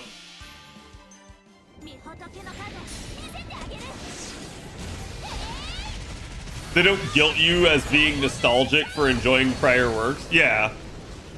Like, it feels like a lot of like Western media and social media for that matter very much try to live in the moment, and where like if you ever try to reflect on anything in the past, you're either called a boomer, you're basically like seen as uncool, or like kind of chastised for like not being in the here and now.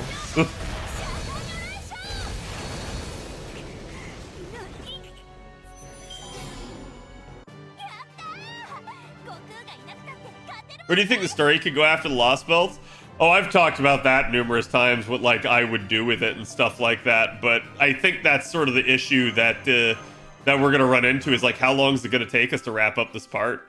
Is like, you know, we know they're gonna basically milk Ordeal Call at this point because we still don't have the second one. I'm hoping we get the second one in like January here, but we'll have to see.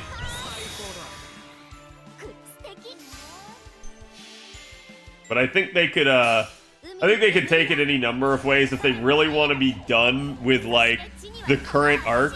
There's a lot of like potential storylines they could tell where like Chaldea gets shut down, and like either the Master goes on the run because we're basically like running from the seal designation enforcers, or I don't know, like maybe we just like go to the clock tower and start actually trying to become an official mage and get in all sorts of shenanigans there. I think there'd be a lot of really cool stuff they could do.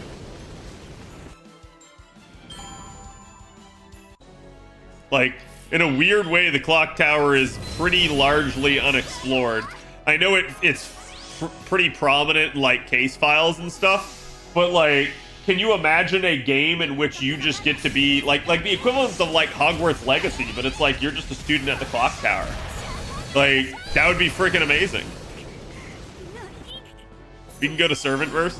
Well, they did say they'd be done with space, so I doubt they do Servantverse. I do want to see them do more Servantverse, though. I think Servantverse is just a fun concept.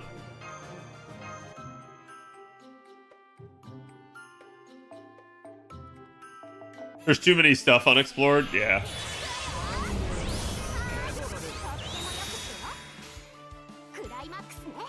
Do you mean humanity doesn't make us an official mage at this point? The fuck? Pretty much. We're seen both simultaneously as like one of the greatest threats to mankind, and also on the flip side, a like talentless hack. We haven't seen Space Emperor and Empress yet. Well, we know the Space Emperor is Gil. We just haven't seen him. Hello, Char.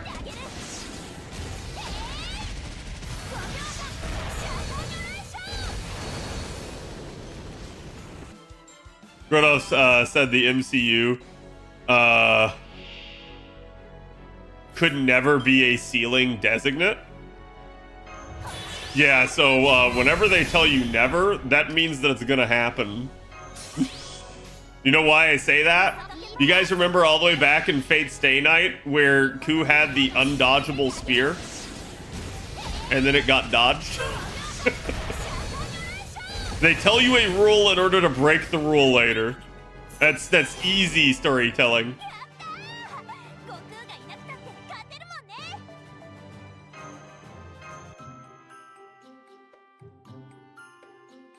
So, I mean, again, they could stick with that statement, or they could just go against it due to shenanigans happening. Arturia got a luck roll? No, it's her intuition, chat. Want to see Galactica Saber? Same.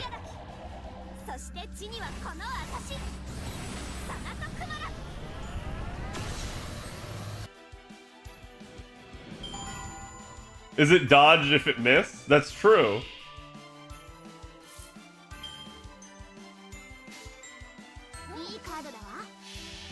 Why do you think they came, why do you think they never outright stated Rammer X came from the Servantverse? I don't know. That is weird, I agree, because it's 100% implied. But I have no idea why they didn't. Granted, Gouda's always been sort of like right on the line of like, hey, this is serious, and then like, no, it's actually not in the slightest.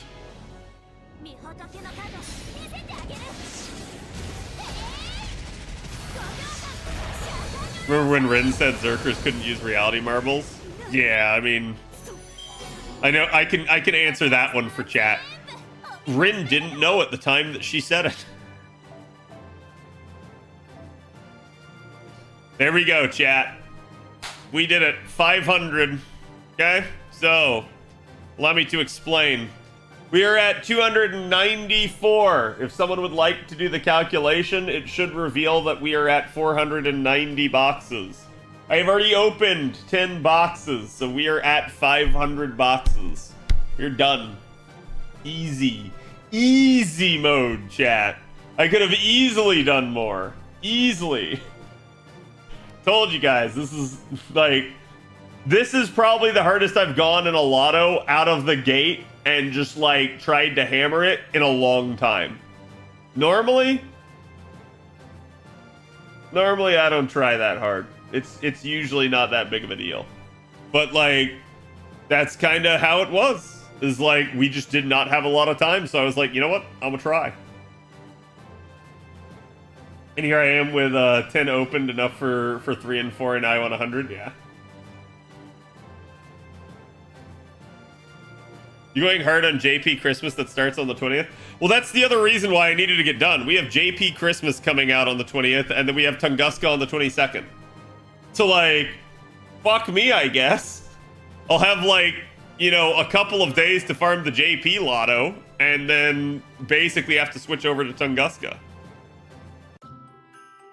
How much Saint Quartz did the lotto cost me? I purchased 2 packs in the process. I started out with something around like 150 quartz.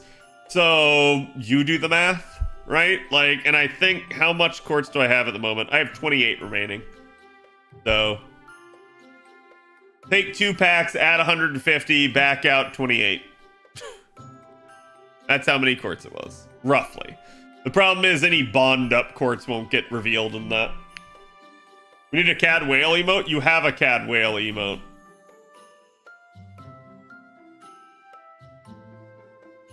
Quite literally.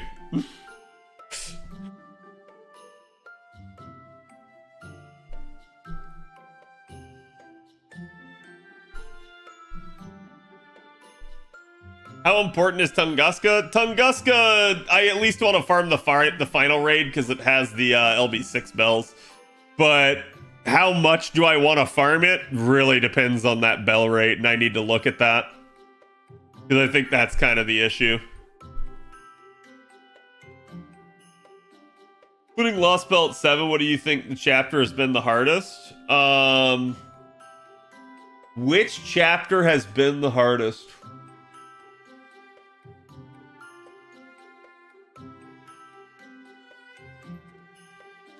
That's difficult. It's either between 6 or 7, and I think 6 has the hardest fight, 7 is harder overall. But that has more to do with the gimmicks that 7 gives you.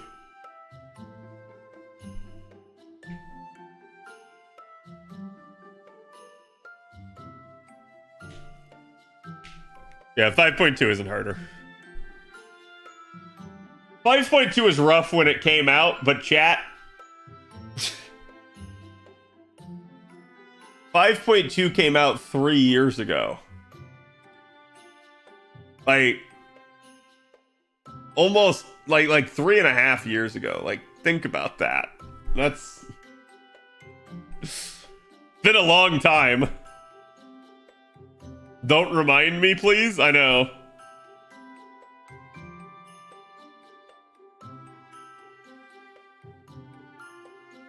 I found 6 very easy until the end. Yeah, and that's what I'm saying. Like, I think 6 just has the hardest fight in the game. And then you have, like, 7 has several hard fights. I thought I needed to plug Oberon to farm 90 with 2 times Scotty and then P1 Okitan, but I don't. I'm happy. No, and Okitan loops that shit so easy. It's hilarious. If you can beat 6, 7 would be no problem. Probably, yeah. I think the only thing that'll cause you issues in 7 is there's several times that you cannot use blue cubes. And that's kind of the problem. Reminder, level up your servant. Yep. Yep. Yep. So anyways, chat, the problem that I have now is this. So I did 500 boxes. 500 boxes, and there's at least 4 million QP in each. Okay, chat? That's not including the extra currency, which is usually worth another 2.5. So it's actually 6.5 per box, but for just simplistic terms, say it's 4. So 500 boxes times 4 million per box is equal to...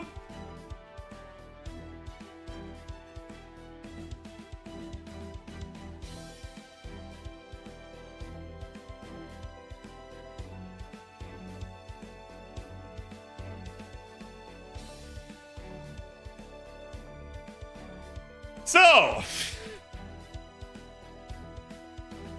add in an extra 1.1 and Cat has to find a way to spend 3.1 billion in order to not cap. Feels good, man. Level more skills and use keys. All right, chat, you guys want me to use some keys here? Let's do it. First of all, let's get everything out of here.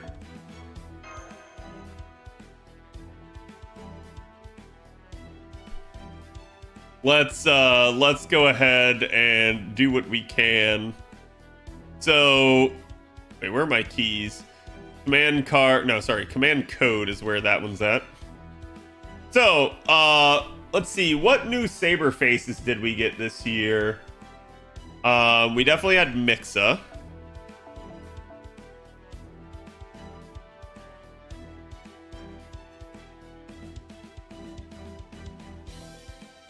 Did I pass Mixa? Am I blind? No, there she is.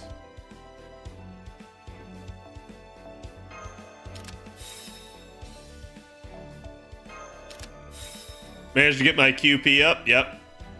Is Melson the only single target arts SSR? Wait, what do you mean? No, there's definitely other single target arts SSRs. Are you meaning like Lancer? There is no single target arts SSR Lancer. Correct.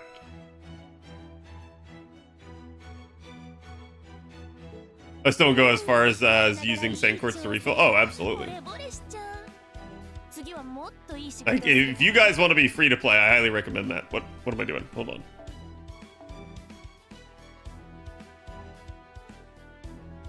Three 2.5 million down, 3.9 billion to go. There you go. Yeah.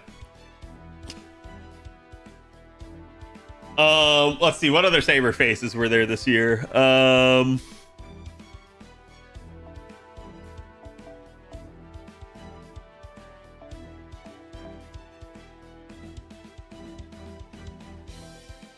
Okay. So chat, the reason you always see me start with the saber faces for my keys is because I do the saber face only runs. So I will always, with any sort of limited resource, prioritize the saber faces first.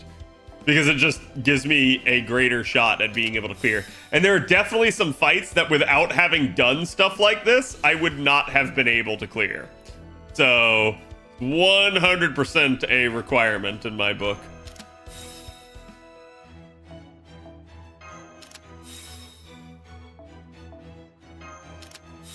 Did I request the 4Kids one? Listen, Vanitas, you think we haven't listened to that version like 500 times already? Did I already buy the lore from the shop? Perhaps, I don't know.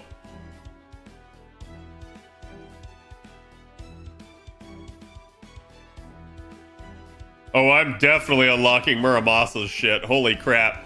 Muramasa absolutely shreds some CQs, chat. Having defense ignore and invuln pierce as an arts looper.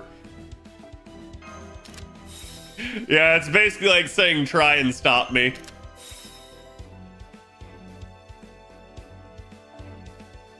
Is a saber face only run possible for LB7? I don't know, honestly. That's gonna be the difficult thing. I'll probably have to come up with an alternate set of rules for it. Come here, you.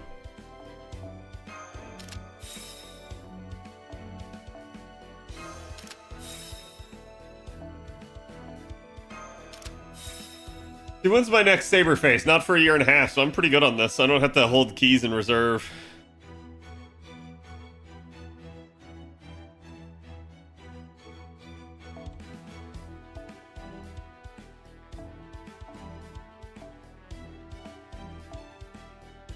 Here, let's shut that off just so I don't have to listen to the menu music too often here. We're going to start with the sabers. I'm going to see, is there anything that I... Nope, not you. Anything that I really need to focus on?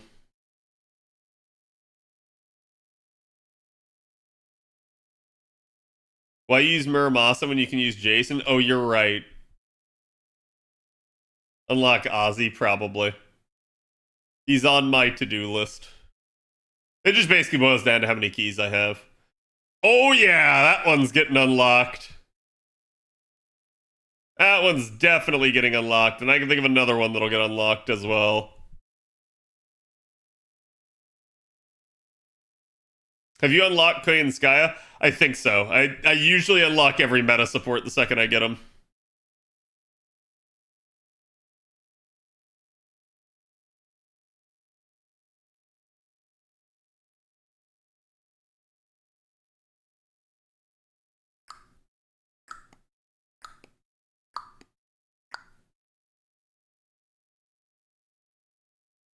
There's a reason I'm unlocking these, chat. They're extremely good in solos and challenges.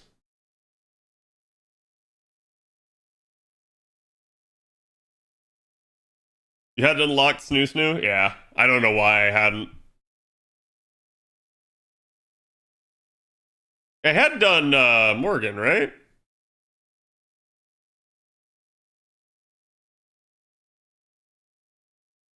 Yeah, okay. Had to double check.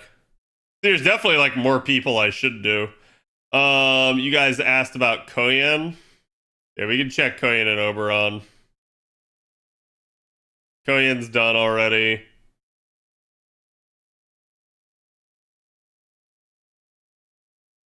Oberon is not. What's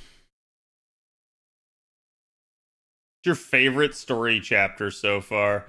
Camelot. I'm a simple man.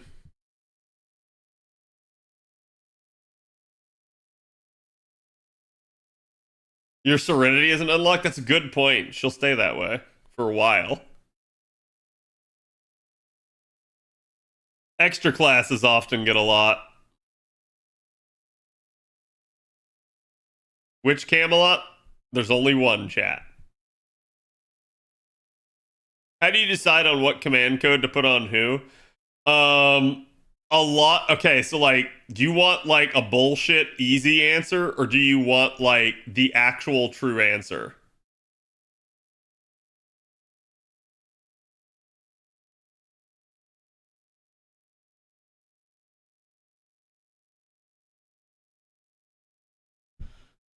I don't know how I haven't done this one yet. The true answer. Okay, chat, you're not going to like the true answer. The true answer is you have to know your servant roster. You have to know what the unit is capable of and what would benefit them the most. And that's why I said you're not going to like it, because it requires you to have more knowledge. And if you're asking that question, you probably aren't one of those people. The easy answer is that, like, there's definitely things you can do to play to a unit's strength. In particular, like for instance, you can take a look at like Mount Nobu and know she's a buster unit, so you can like slot out stuff that would help a buster unit. But like, there's two schools of thought with command codes. One is that you can use them to offset. Oh, I haven't done QSH. You can use them to offset like basically a unit's deficiencies or enhance a unit's strengths. And usually, to me, it's better to enhance the strengths. There are some where like being able to like get rid of the like negative aspect of a unit's like kit is extremely helpful.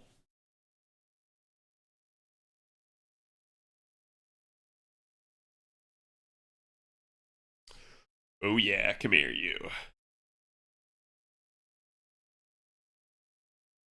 There go all my arts ones. And now all that's left are the quick ones. I don't know why. Somehow I always end up with more quick. And I think there's a like actual like bias towards the amount of like quick cards released on units.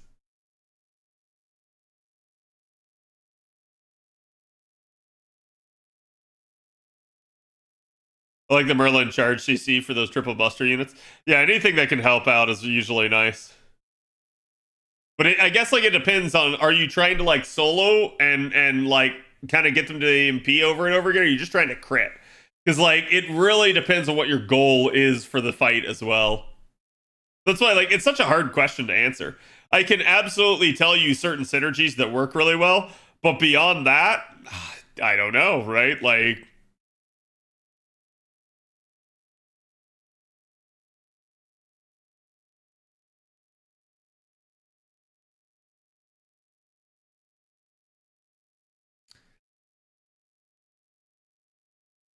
I'll probably unlock Mel's at least for quick card.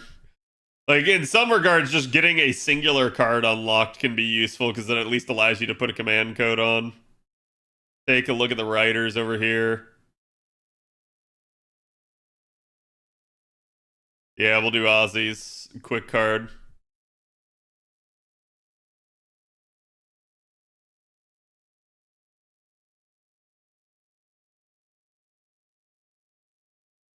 You can already see I did already hers. I'll probably do Habitrots.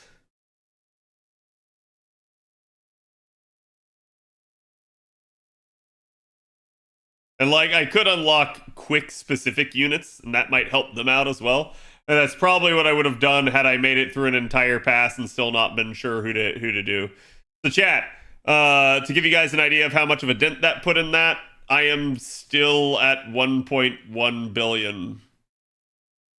And I just used like 50 keys.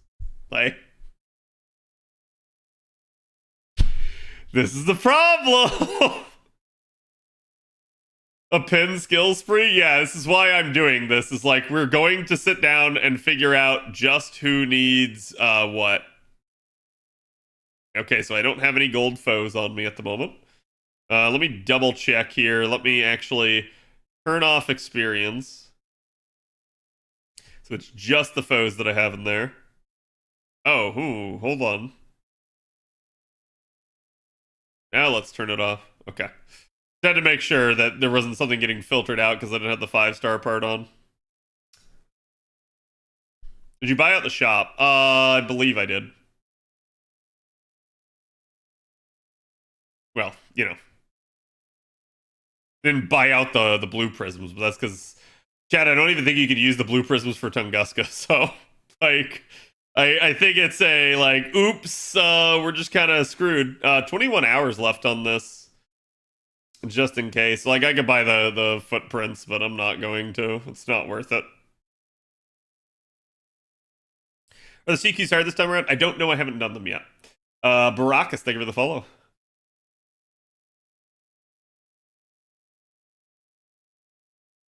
I'm a new player and I've been farming for Scotty Banner. I've managed to get 700 quartz out on the first day of the event. But I got only 200 Saint quartz and decided to keep rolling on her part 1.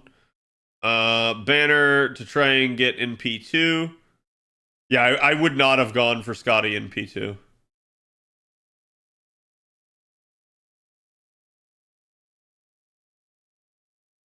I think I should have used the remaining 500 quartz on Rokusai? You mean Hokusai?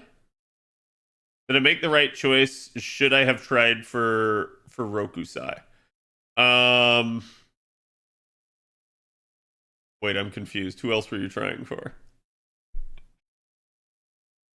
You like Benny Enma or like someone upcoming?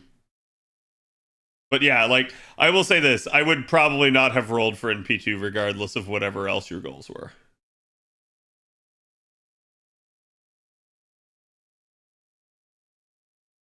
Hokusai banner, which was still live, I assume. Oh, okay. Yeah, it would have been better to try and get Hokusai in that regard. Hokusai's not a bad unit, but I mean, honestly, she's not like the end all be all. If you didn't get her, it's not the end of the world. And if you got other stuff from the extra 500 quartz that you rolled there, don't beat yourself up over it. Like, I would have told you not to go after NP2 of Scotty. Usually with the like big meta supports that are out there like her, just getting the singular copy is enough. In some cases, there's an argument to be made for rolling more copies of them, but usually you're getting like 99.9% of their capability out of just having the copy. So it's really not adding that much to have more NP levels of them. But yeah, like I said, as long as you were like able to pull some extra stuff out of the banner with that 500 quartz, I wouldn't treat it as a total loss, Andre.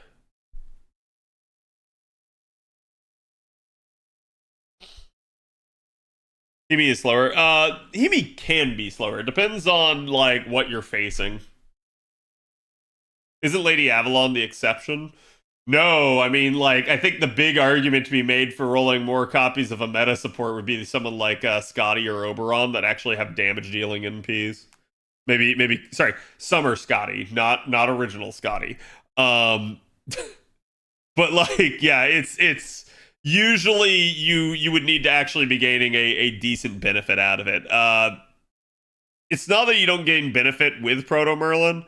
Her NP does scale well.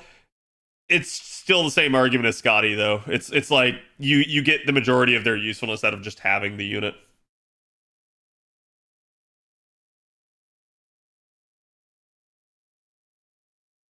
Because her NP per turn scales. Yeah, I don't think that's enough of a justification, though. Especially not if you're on a budget.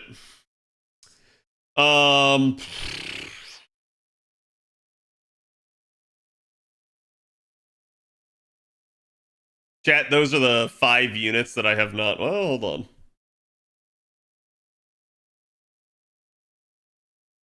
Okay, it's a lot more than 5. These are all people that I have not unlocked a Bond Grail on that I could. Honestly, out of all of them, Arash has the greatest claim to it. And I just... Usually where I start thinking about that is where I actually go like, hey, I'm using my Arash.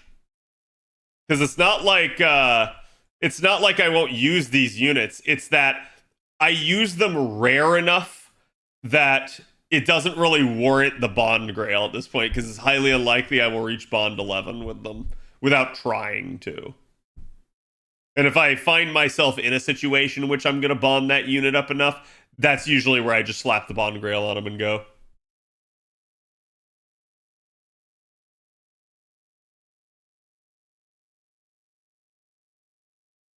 It's something to consider, and for some it's a factor, sure. Yeah, like for myself, I'll probably roll MP5 of her, but that's more because it's voiced by Kawasumi. Hello, Nicotina, how's it going? I'm a believer that you only need the initial copy and everything after that's up to you. Yeah, I agree with that. And that's generally a good rule of thumb, Andre. If you don't want to spend a lot of money on the game, just getting a singular copy of a unit is really all you should try to do. Especially because there's also no pity protection after the first copy. Unless they change that at some point.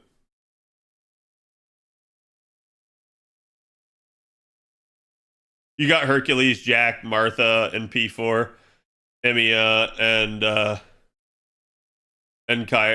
Is that Chiron? I can't see it because the like YouTube things over the top of it. I'm not sad, but still. Yeah, I'd say you made out like a bandit if you got all that extra stuff from it. Like, that's all really good stuff to acquire for a new player, so. Especially Herc. Herc's really good. Shit, what am I doing? What am I doing? I need to be spending my, stuff. Am I able to... No, not yet. Hey, chat. You get 2 levels per Grail. You know what that means, don't you? You know what that means, don't you, chat? What do you think is the best unit being released in 2024? And also, chat, you guys want to see...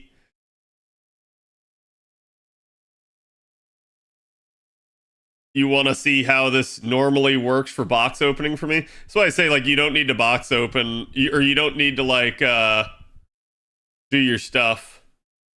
You don't need to like automate this really too much because like that. Nope. Sorry, I locked it on you guys. Hold on.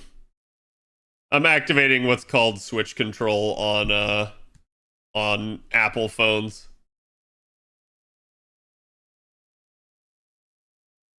It's not working.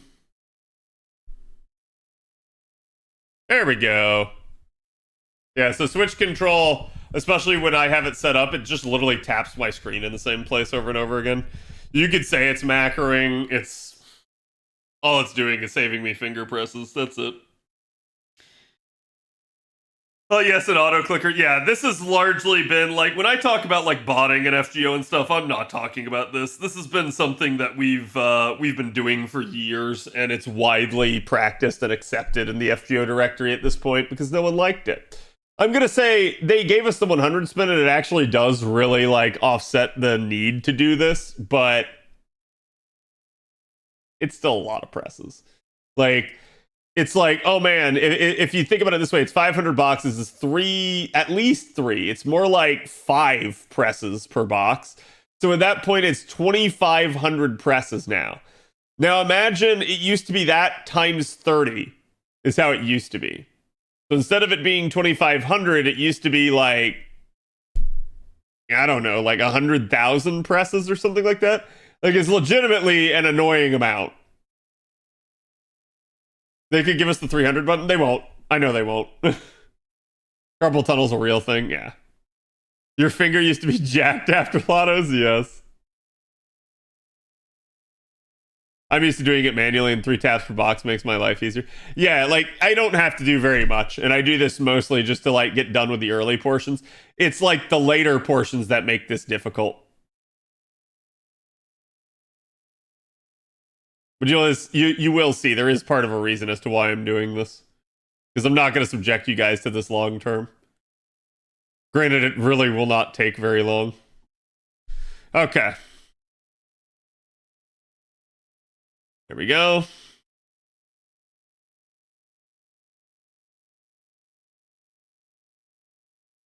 Okay, so that, interestingly enough, that was literally like 30 right there. So we just rolled out 20 boxes that fast. So definitely nice. But now I get to buy that.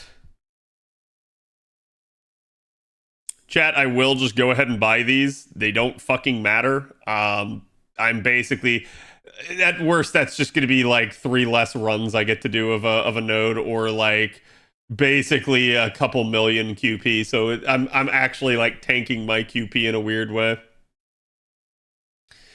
But okay, so now we got the rest of the shop. So shop is fully clear. I don't have to worry about that now.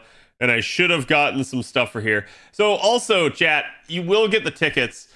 Keep in mind, you do have an upcoming lotto for Aurora Steel. You had a lotto for Phoenix Feathers in the past. And Claws of Chaos, they're a material that for a lot of people are probably pretty dead at this point. But it really just depends. So you guys can see, this is the amount that I need for the next 2 years for all units, like including their appends and stuff. So I don't have a lot. In fact, none of those 3 materials appears. So what do I get? Well, if you've actually used something like Chaldea app and you've actually put in how many of each of these materials you have, it is pretty easy to see, hey, look, this is how many left over I have. So yeah, chat, I only have 1,500 Phoenix Feathers. That's still a lot, but you might be thinking like, I don't know, maybe somehow that's low. Well, I can see from this then that the amount I actually need is only like 300 more of these. I like basically 1,300 feathers is how many I will still have after the next 2 years and me buying every possible upgrade that I wanted on those units. So this is overkill. I do not need more Phoenix Feathers if I can help it. But the question is, which is the least overkill out of all of these? So you guys can see Aurora Steel, I only have 129 left. This is ironic because I already pointed out this is the material that has a lotto out of all of them still coming. And then there's Chaos Claws where I'm over 590, which for a gold mat is a lot. You can see I currently possess 605. yeah, there's gonna be a whole bunch there that I just like don't actually need. So interestingly enough, it's Aurora Steel is what I'm going to use it on, even though we have a future lotto for it. Worst case scenario, I might at some point buy some more claws just to shore that up, but it really doesn't matter. Also, a quick trick if you're rolling out your stuff and you're trying to stack your mailbox. One, I have a video on stacking your mailbox. Please go watch it. It's absolutely fantastic. It's an older video from before we had the 100 spin, but everything still tracks on it, and the only thing that's going to change is the amount of embers that you want to stack. So, like, how big of a stack. And that's largely interpreted by how many boxes you do. So for someone like me that does like 500 boxes, the amount of size of most of my stack should be somewhere between like 10 or 12. Anything lower than that amount, I will not keep in my mailbox. I will use or burn. Is basically use, store, or burn is all you can do with overflow embers. But for an easy trick for how to do this, one, I'm going to turn off my foes so I don't accidentally pull them out. But two is I'm going to turn off my 4-star and my 5-star. And you can see all that's left are the 3-star foes. Or, no, sorry, not foes, experience cards. And I can just go receive all. And it makes it so much faster to just get rid of stuff this way. You can see I definitely have some embers already stored up in here. What GSSR are you choosing? Everyone keeps asking me that. I'm a notorious person for this.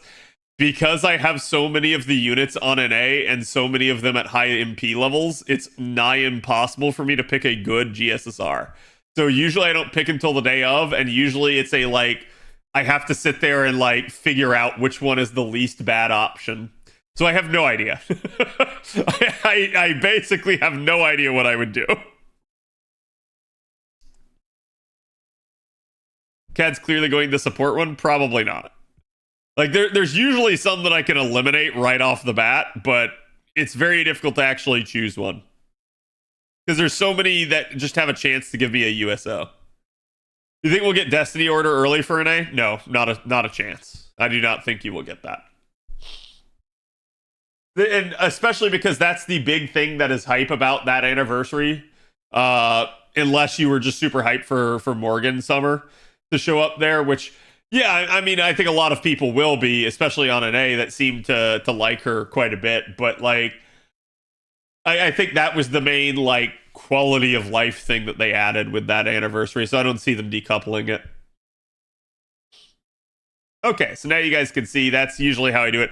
And then, like I said, if I actually want to like stack these things, basically I'll just turn on the 4-stars and go like, all right, anything less than a 10 stack, boom, I'm pulling it out. And so this is the only like tedious part. I just pulled out a 14 stack. I should have done that, but it's not going to be a big issue in the grand scheme of things. So like, again, it just basically ends up being a very quick rundown, and this is actually like the longest part of the process. Usually, this is the only tedious thing that you have to do, and it gets especially tedious towards the last couple of boxes. But you can see I didn't even roll out that much. I just pulled out one that was even bigger, so I probably shouldn't be doing this on stream where I'm doing it on my computer screen, but tapping it on my phone, because that is definitely going to result in a disconnect. And then you can see like you get inventory full and you have to do crap like this. And that's where like I just go like, oh no, I don't know what I'm gonna do with all of these remaining embers. What do you think I should do, chat? And then I just start throwing it into my 120 project because I can. And you can see, using all effective embers and even 1 5-star embers, chat, watch how little this moves the bar.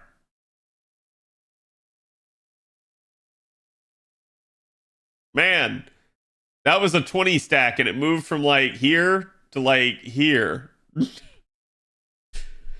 So it takes a lot of embers to actually like level someone up. 4-star embers be like that? Yeah. Always have a passion project, 100%. Like I said, this lotto I will get Saber to 120. After this, we get Grail casting, and so my Grail plans open up quite a bit more. Gonna wait for Annie? Yeah.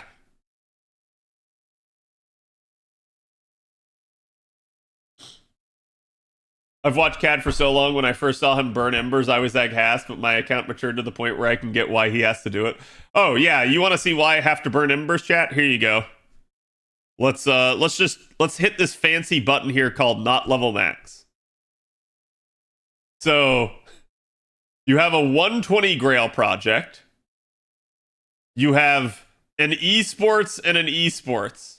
These are just extra copies of the units, so they don't matter. So basically, every unit on my account is leveled up. Every single one. And that's why, like, in the past, I had to burn embers so often. Like, I just did so many boxes in a lotto that the embers were functionally worthless. And actually, all of these 5-star embers are in my second archive. Like, I stacked my second archive as full as I possibly could with 5-star embers. In fact, I can show that. So there's the amount that's in my inventory. There's the amount that's in my second archive. And y'all can see I have 215 all 5-star embers in my second archive. And chat, gee, I wonder who my next Grail project is. It's almost like I've been sitting on these embers for some reason. Shampoo is the shit? Yes, it is. So the real thing that I need to do now is I need to actually figure out who out of all of these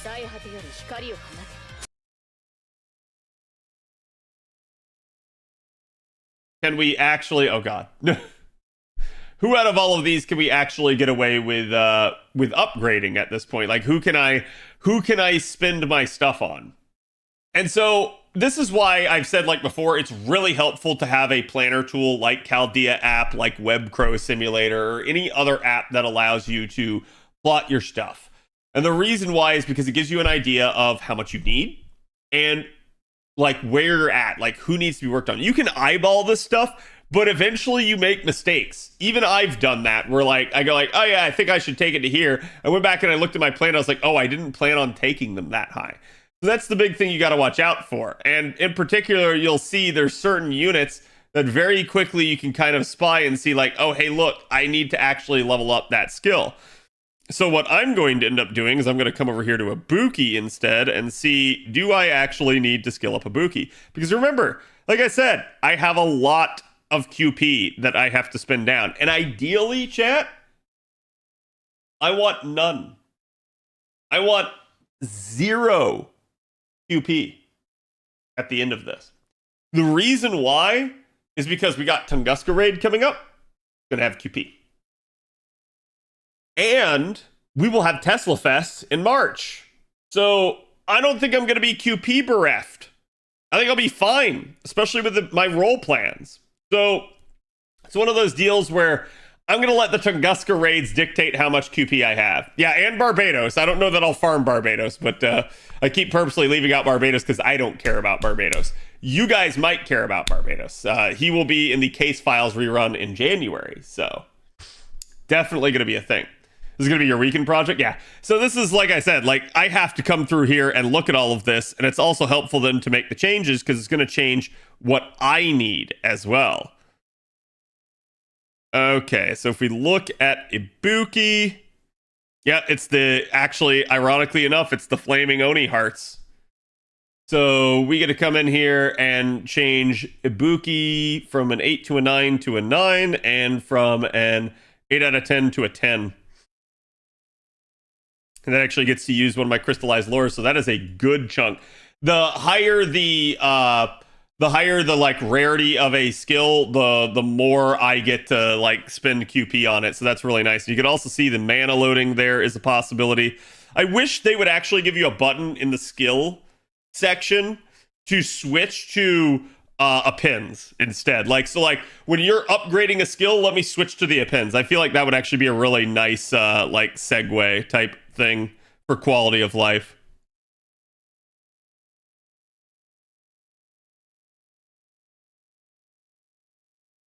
Okay, it looks like it's stingers. We are getting stingers from this lotto, so I don't give a crap about that. Divine Wine, I don't give a crap about. I have a ton. Mirrors are a little bit more concerning, but I'll go ahead and pop that one. And so now she's 10 here as well. So there you go. I got to spend even more down. Where it's going to get difficult is where I don't have crystallized lures. That's where, like, I have about 20, 21 right now. When I don't have any more, it's like, okay, what do I do now? Because now I can't spend the most, like, expensive variant of that.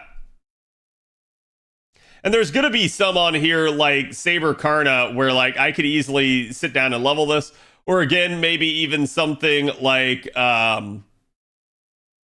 let me see if I can find an example here. Yeah, so something like Bull Cut Samurai here, where it's like, I may just not level his third append, even though I have it plotted in. So, you'll see, not all of my plotting is, like, done in such a way that it's, like, supposed to be super robust. Some of it is legitimately just like, hey, I need to kind of come through here and actually plot out and make sure that, like, my units have, like, 4s on their appends that need it and stuff. So, you'll probably see me do 2 passes at this. The first pass will be just making sure people have a 4 if their skill is unlocked. And the second pass will be who else needs their append unlocked and how do I feel about the coin situation currently on them. So, like, in Karna's case, we didn't get coins for Karna. So I can't do anything for Karna as a result. He was one of the welfares that we got before the whole coin release on NA, so we're just SOL on him. And that's kind of the problem that we end up running into. And so as a result, then I have to kind of go back through and redouble my efforts and try to figure stuff out. So another one that I could see here would be an append on Dioscuri, but they're already pretty much complete. I think I'll probably hold off on that because I don't use my Dioscuri too often. Looks like Benny Enma is in here to get her append, and it doesn't even look like it's unlocked, but I already have it. So, oh no, okay, no, I have it unlocked, and it's just sitting at 8 out of 10. Again, this was the Oni Hearts is the reason I hadn't done it, so we will go ahead and do that. Benny Enma is someone that I will use a lore on the append for. Grubs is smiling somewhere in his sleep right now. Bedivere, best boy, yes or no? I love Bedivere. And you can see, like, basically, chat, anyone above this line is not released yet. So I don't have to work on any of these. So the big thing I'm looking for is any sort of, like, glaring disparity. Is there somebody that needs their stuff upgraded, even if I don't use the lore on it? Looking at that, yeah, I'm going to go ahead and do Tomoe Saber here. You can see Tomoe Saber, I have her sitting at a 6 at the moment. We're going to go ahead and do it. The problem is, basically, she's taking ice and shells.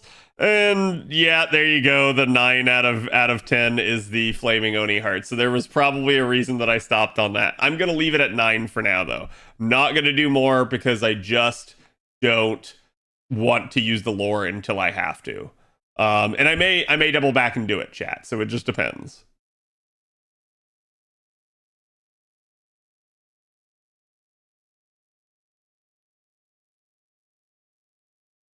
I think I actually already lowered Mordred's append. Let me double check. Some of these I maybe did and didn't update my thing. Where's my Mordred? Why am I blind? Oh, it's probably because of her Treefus outfit. There it is. Yep, I have Mordred at 610-6. So that's good. So occasionally I'll have some where, like, so this was at 8, chat. And, like, you can see, this was at 8, so I actually looked like I needed more than I did. But I had already done it, so I hadn't plotted it in, so it still made me think that I needed the materials for it, even though I had already consumed them. Your screen is split. Yes. What do you mean?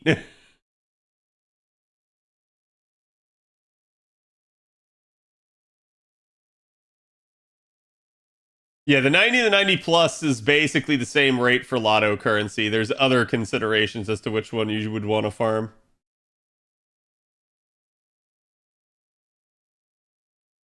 Okay, looks like my sabers are all pretty good other than OG saber, so let's take a look at that. OG Saber need love, chat. Oh, never mind.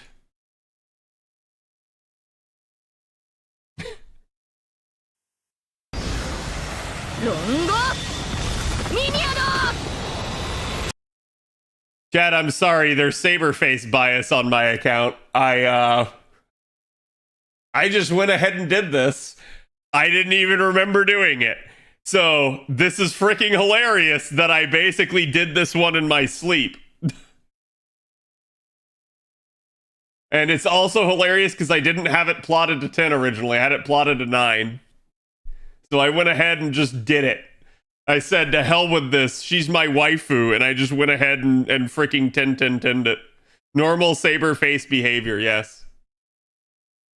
Alright, so that'll be it for the sabers for now. So now I can take a look at the archers here. Waifu is Laifu. Yep. Okay, so Nobukatsu, Anastasia, Zenobia. So Zenobia is our most recent archer. We don't have another archer until Durga. That's actually a long time without archers. Interestingly enough, I do not believe I have the coins to unlock Zenobia's append yet. I don't. I only have, I think, NP3 of her. Sorry, NP2. I have NP2 Zenobia at the moment. So the problem that I run into is I only have 90 coins, which is the, 30 per copy that I got, plus probably 30 more from Bond, if I have to imagine. Yeah, so I'm already at Bond 6 with Zenobia. Isn't there an archer at White Day before Durga? Oh, Takasugi, you're right. And Takasugi's not in my plan, so I did misspeak there. You are correct. There is another archer. Oh, wow. Okay, that should be an easy one to actually spin down on. Let's leave the append category. And let's come over here to my skills.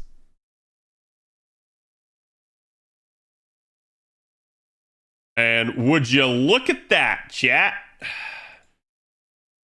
So, what did I have this fine lass plotted into? 1069.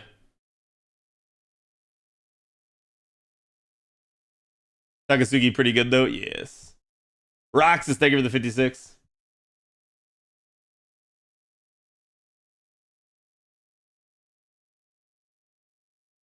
Eating all the Christmas cake and gator bites? Oh man. I like low-key chat, I can't wait for Christmas just to have some time off. Like even from stream. You guys know I stream so regularly that like it is rare for me to just have time to myself. So like I won't have time to myself. I'll be sleeping on a shitty ass Aero mattress down at my sister's. But like it'll be fine to just like relax and not have obligations for like a couple days. When should MLB the event see? When you're at 8 copies. At least usually. Was this 9? Did I say 869? I hope I did. I did. Okay.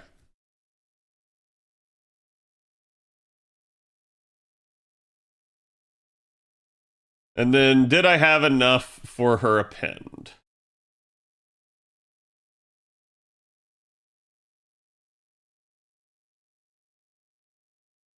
Christmas dinner is going to be nice. Our cousin wants to cook everything. We're bringing back the 7 fishes. What the heck is the 7 fishes? Is it like that one story of like the guy that like defrosted his turkey by throwing it in the pool? Okay, we'll go ahead and unlock that. And actually, anti-caster, she doesn't have any special niche, right, chat?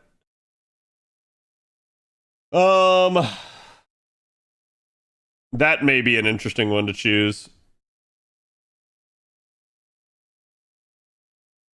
Have I done CQ yet? I have not. I have not, because I have to get this figured out, basically. We will probably do CQ tomorrow. I'm also going to be going over Tunguska units, going over the Tunguska event. So we're going to be talking about basically the stuff upcoming here. Oh, God. Spirit Roots. Why?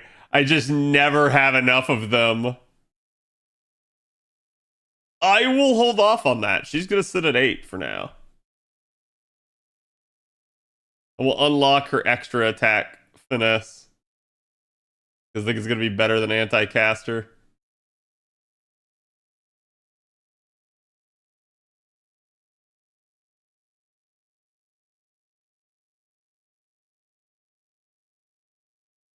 I have enough to unlock a second Append for Ibuki. Should I unlock extra or anti-ruler?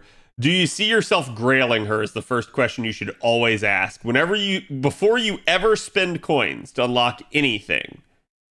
Don't old welfares need Bond 12 to unlock a single Append?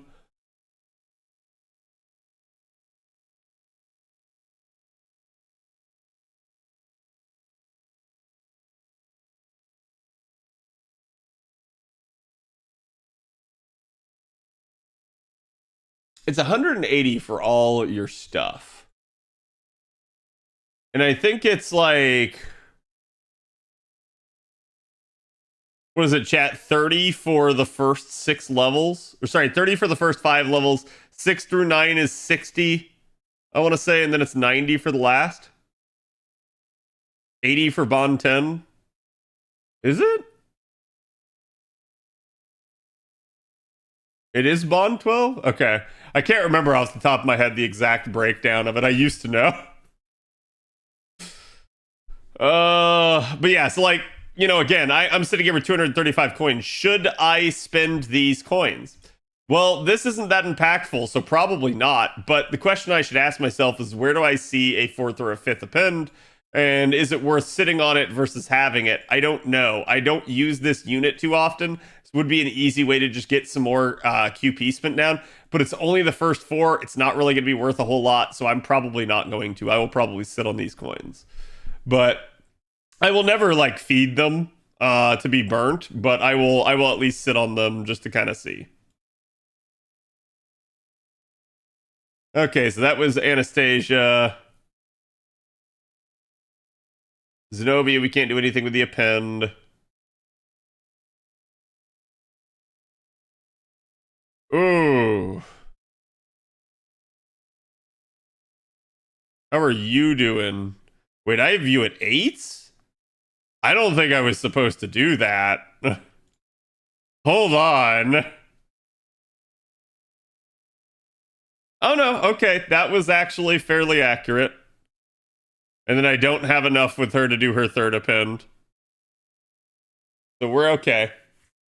I probably gotta lure her mana loading at some point, but I will leave it at 8 for now, because that 60 extra bells is just nightmare fuel.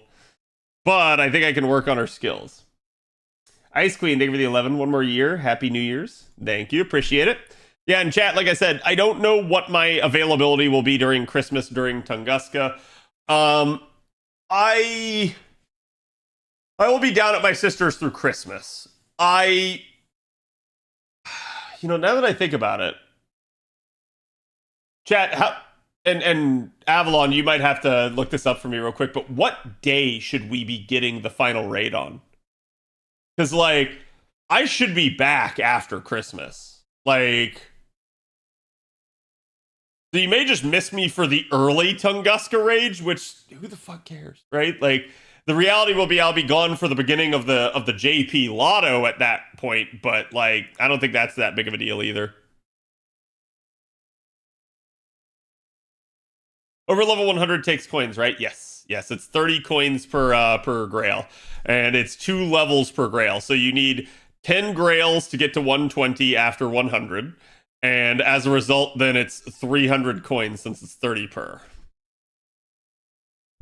So in total, to do everything, you need 360 coins for all the pins.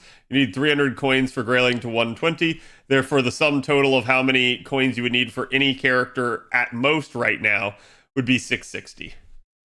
However, you only can get 180 coins from bonding, so it's not the best of scenarios. Hey, what's up, Steph? How's it going?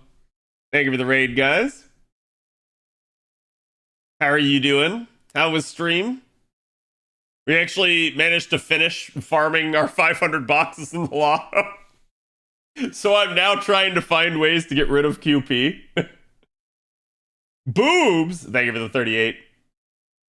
Hope you're doing good. And guys, if you haven't checked out Seth, go do so.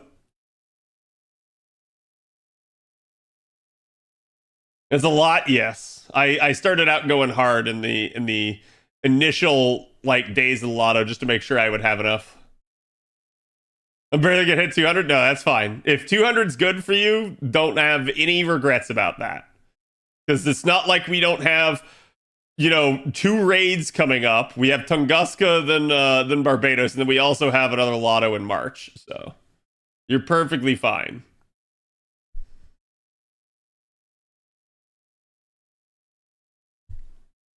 Summer Oki to Alter upgraded her first and mana loading a pin skill. Is that right? Wait. Upgrade her first and mana loading a pin skill. Is that all right? So 100% do her mana loading. Before anything else, don't be me. Do not screw up what a pin you unlock on Summer Oki Tan, especially if you have a limited amount of coins. Absolutely do the mana loading first. From there, yeah, I mean, the extra attack finesse is bad. I actually think she has anti-berserker for the third one, but it's okay. Like any of them are decent. I would probably go 2, 3, 1 in order of append importance on her. JP had the Tunguska raid on the 22nd. Yep. We'll have it on as well. And the 4th final raid on the 26th for them. Ew! Why? Oh. Okay, I may or may not be here for that, chat. I may or may not be here. I could have sworn it butted up right to New Year's, but I guess not. I guess it just goes that fast. Pull a CAD, screw up. Don't pull a CAD. Don't screw up. Please, speaking of which, let me double check that. What did I do on my NA? Oh wait, this is skills, isn't it? Yeah, that was skills. Where's my pens? What did I do on my Oki-Tan Saber? Look at that, chat. Feels good, man. Feels good, man. We got that super sexy rank 10 mana. This is the alternate scenario of what would have happened to CAD on JP if I had played right.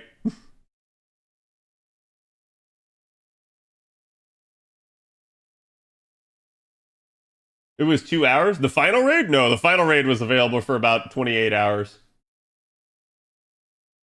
The early raids were like 2 hours. Those sucked. And that's why I said, like, if people are trying to farm those early raids hard, you ain't farming them very much, chat. Think about how many kills you can get in 2 hours, and that's if you're like completely preloaded to go and like skip through story and just go like bam. Like, you ain't getting that much out of it. 1 day, 3 hours, and 43 minutes, yeah. Which one is better, early ones or later ones? The final raid is the, like, I'd argue the final raid's the only good one.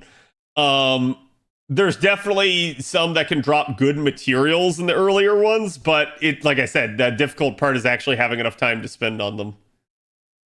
Yeah, and there's a lot of annoying gimmicks in the early raids. Hello, Bob. Bob, we are attempting to find ways to spend down my QP that I have way too much of, because we have to open all of my boxes still. So we have to deal with about 3 billion worth of QP, which is not going to happen.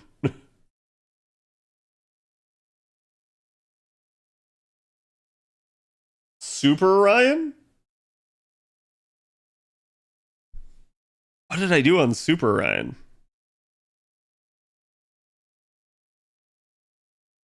Super Ryan, where are you? Where's my chonky boy? Okay, this must be skills again. How did I end up back at skills and not in append? Like I said, this is just a perpetual problem I have.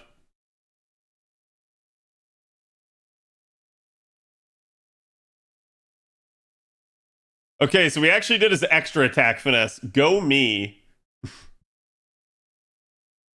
Level C's. Oh, that's the like last resort. And at that point, chat, I'm not even sure it's worth. Like, just waste your QP at that point.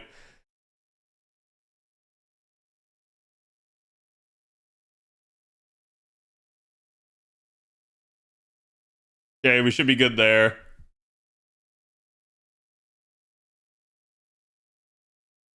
Ugh. Okay, we should be fine though. Finally a drop. Nice.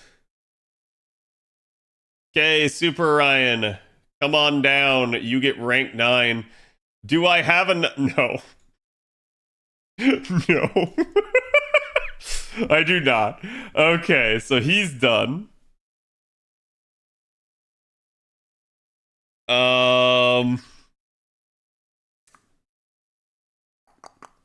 That's a welfare. We don't have coins for Nightingale. I ain't luring that shit, not yet. Oh, don't do me like that. Oh, I already did. See, this is the problem. There are some things that I've already done. So I already upgraded Napoleon's skill to 9 at least. I wasn't going to lure it, but I was like, well, I can at least take it to 9. And that's... I already did it.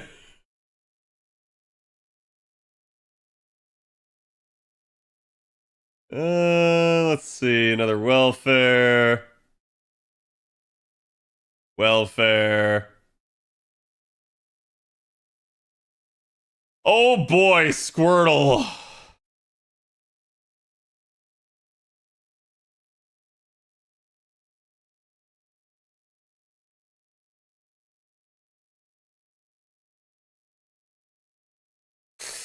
Oh, this is such a annoyance. So, if I were at Bond 11 with Squirtle, I could unlock one of these.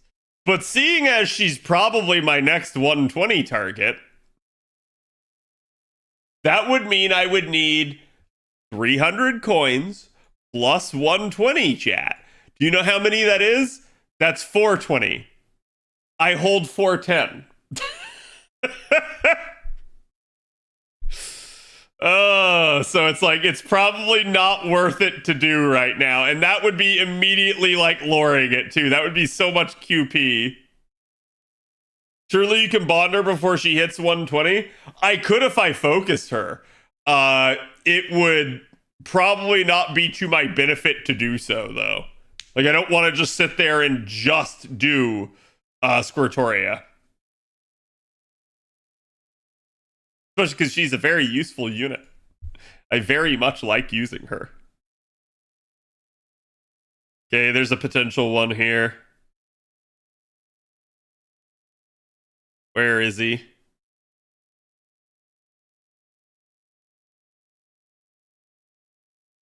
Come here, you. Oh, why is it Spirit Roots? It's always Spirit Roots, man. Okay, Magatamas are safe. Ooh, and fruit. You don't want to do Squirtoria? I would love to do Squirtoria in the way in which you're asking, Days. Okay, Tota's done. He's at rank 9. Who else we got?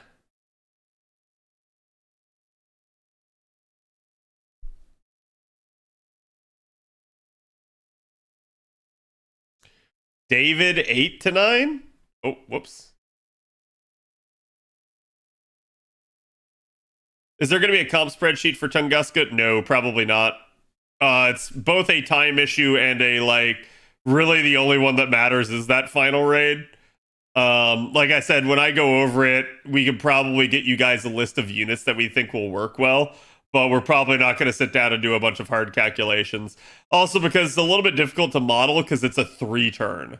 Like, you need to actually 3-turn the raid. You don't want to one-shot it.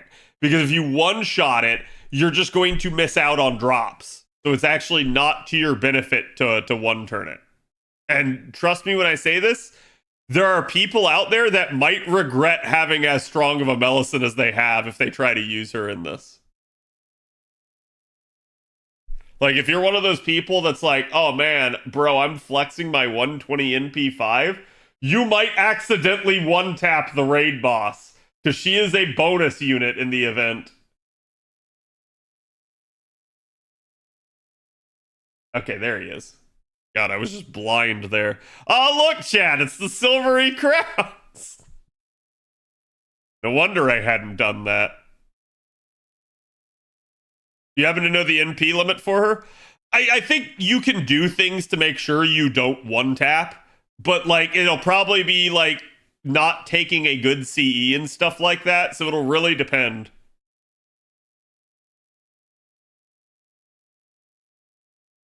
What do we need to complete before Tunguska? 6. LB6.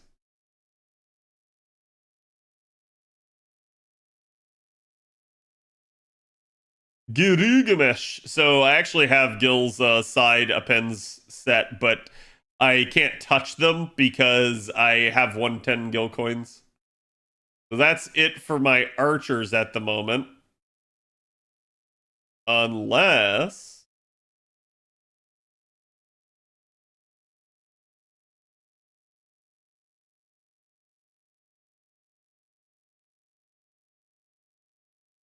Oh, is she already at 9? Yeah, she is.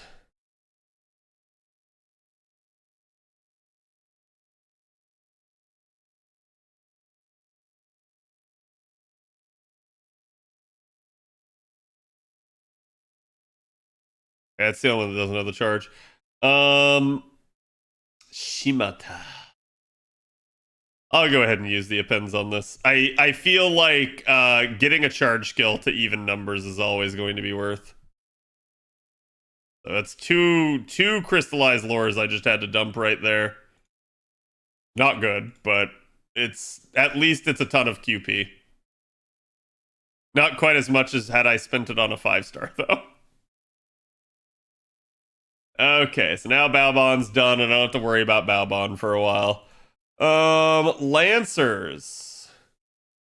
So you are here, which you guys cannot see, but there's only 3 other Lancers that I have on here after that.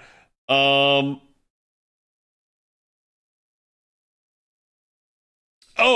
I did just get enough for the append skill on Mel.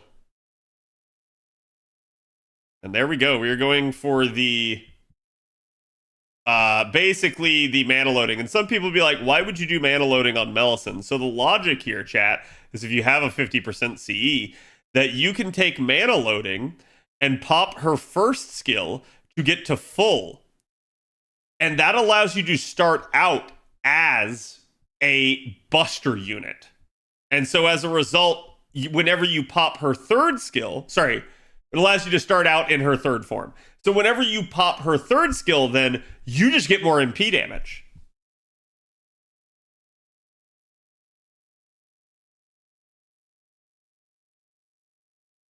Okay, that's fine. Blah! Why are you using the fairy skills, Mel? Why? Okay, so that's done and out of the way.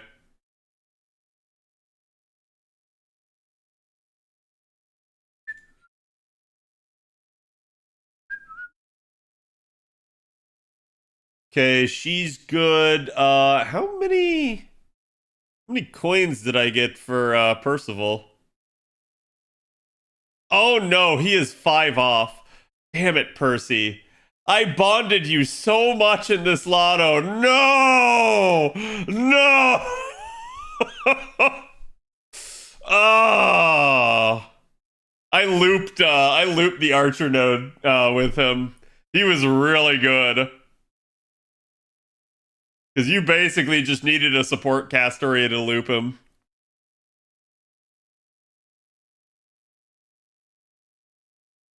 Oh, actually, I think I lowered his first skill. I did. I'll go ahead and get that updated, because I did not originally have that in my plans.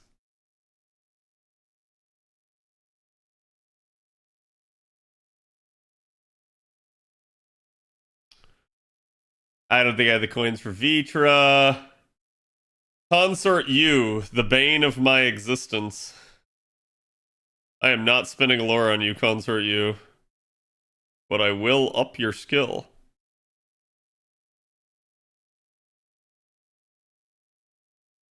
And chat, what I do is I put the plans in to like potentially lure her. If I deem it that I'm not going to use the unit very often, or that like the skill is not super important just yet, I will not use the lore. I will basically take them to that point and just not do it.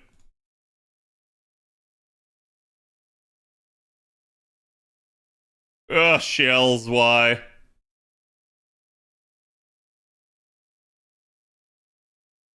Better to plan for it than not. Yep.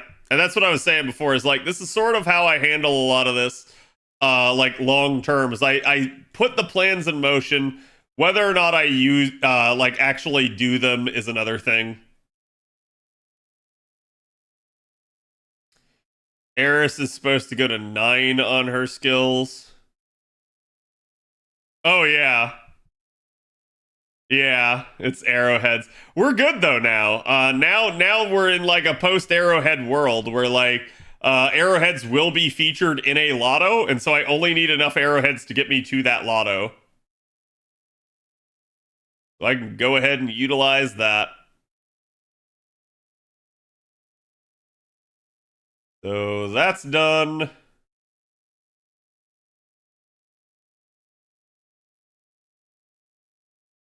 Kagatora we don't have the coins for. Oh no. The booty chat.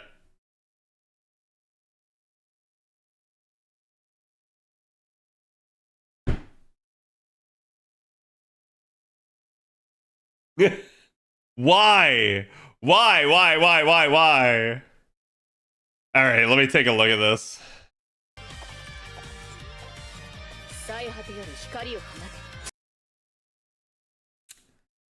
Okay, chat. So who's using my Scales of Fantasy? None of you come out this year. You're all coming out the next year at this point. Even within the next year, only you come out. All of the rest of them are the year after that. Then there's active skills here.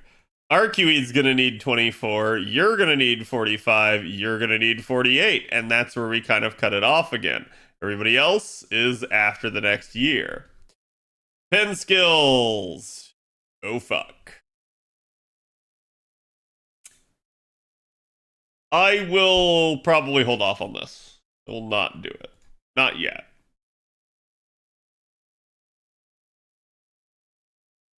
So that was booty.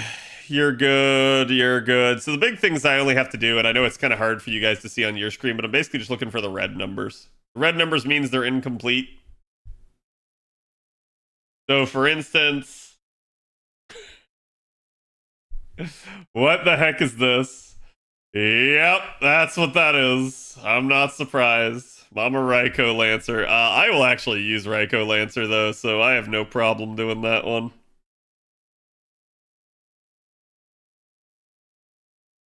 So boom. Raikou Lancer is like deceptively useful at times, especially in raid events when you need a cleanse and you're trying to use a buster comp. You throw Mama Raikou's 3-turn buster buff on someone and it cleanses them. It's really good.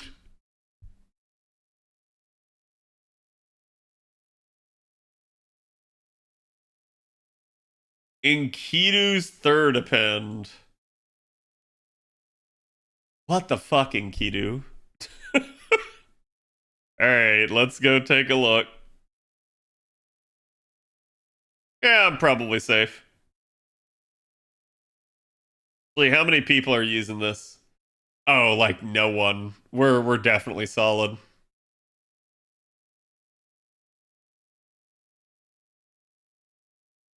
So we'll go ahead and do that to 9.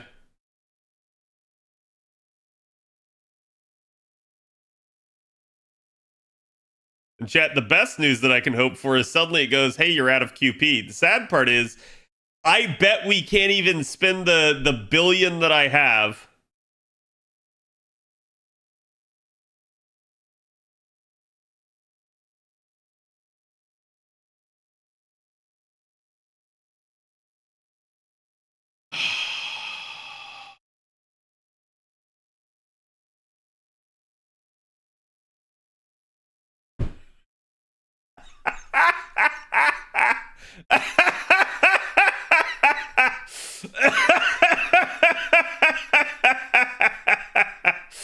Okay, chat. So, you want to know the outcome of this one? Here, let me clue you in.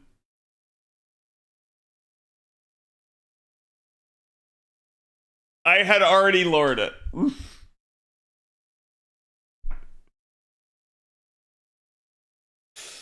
Oh, go me. I'm so proud of myself. In a shameless sort of way. Bryn. I should definitely have the coins for Bryn. I only have the token copy of her, but I'm pretty sure I've sixed her. In fact, not only have I done it, I have raised the mana loading to rank 7, and I only projected it at 4. So, that's probably a candidate to eventually lore. In fact, yeah, I'm going to go ahead and just straight up say that will get added to my projections. That's an easy way to add some experience, or sorry, some QP drain. It's also utilizing things that I either have a lot of or will farm a lot of. So we'll go ahead and update that to 9. And Bryn gets to go bye-bye. Fion. Why? Why, Fion? You asshole. There's a reason I haven't done some of these, chat, and I know that's why. Okay, Lalter's a special case. I know Lalter's a special case. I have done no appends on Lalter, chat. Here's why. I currently possess 330 coins for Lalter. I have not unlocked any of her appends because I have the exact amount I would need to 120 Lalter. So that's why. If I manage to get enough out of bonding to get more, I will unlock the mana loading at minimum. But unless I roll more copies or they give us the opportunity to farm them, Lalter's in a weird spot for me right now. Romulus is third append to 8. Why? No. I'm gonna drop that to 7. I'll take him up to that point, but I ain't spending a spirit root on Romulus. Fuck that.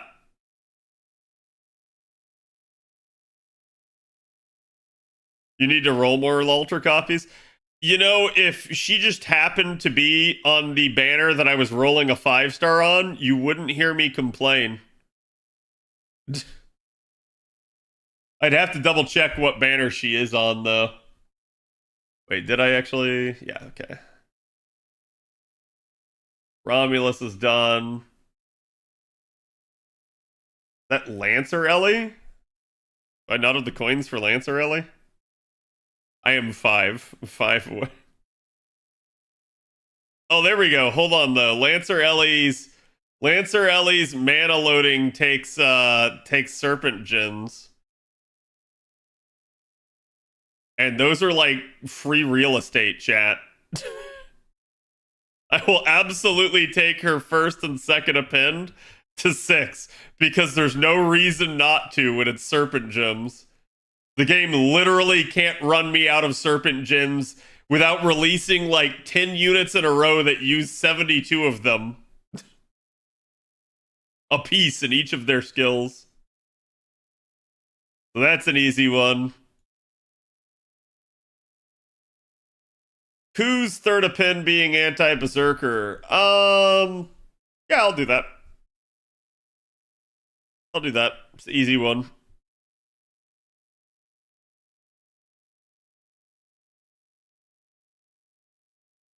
Okay, so Ku is now rank 9 here. And you can see, chat, I don't always max out someone's mana loading. It really depends on the unit. So that is Lancers done. Riders. This should be an interesting one. So y'all can see my rider projections. You are currently here. So everybody up here is unreleased. These two are coming literally in days. So again, like I said, we will have the videos done for them. Obviously, this is one I have to work on. The question is, did I work on her already?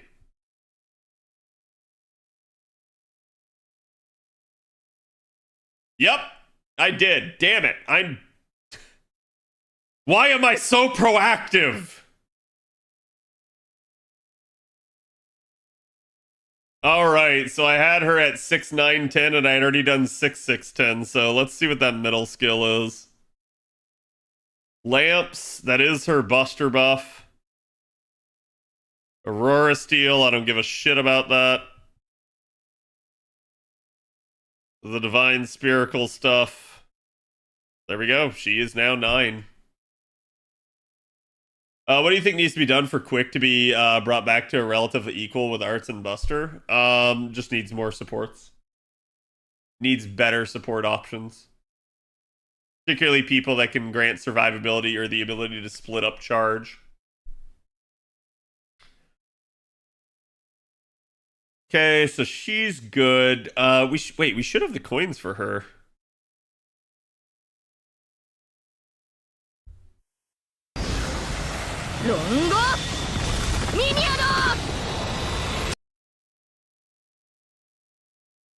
Oh, let's go. 505.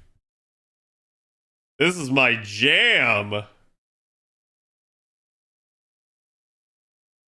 Mahoyo just got released on Steam. Nice.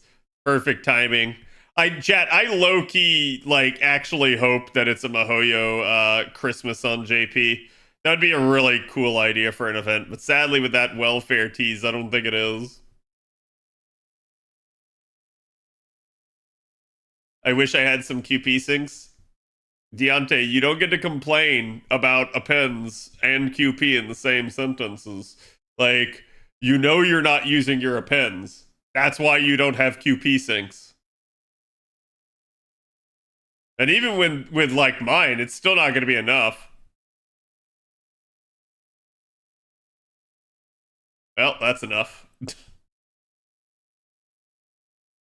And we will take the other 2 to 4. Are you going to read Witch on the Holy Night? Not till... I'm not going to tackle Witch on the Holy Night. I'm not going to tackle Tsukihime, anything like that until I'm done with the Fate route. I gotta do that first.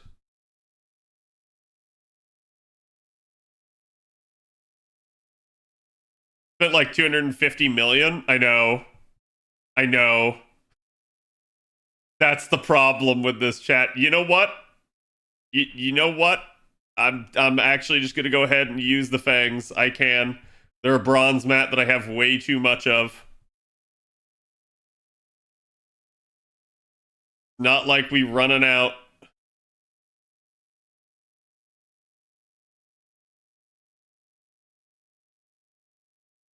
Okay, I could use that. It'd probably be safe. I'm not going to.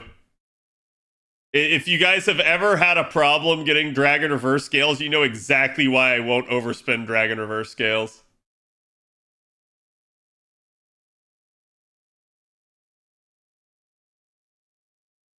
So it's revised to 696 instead of 494.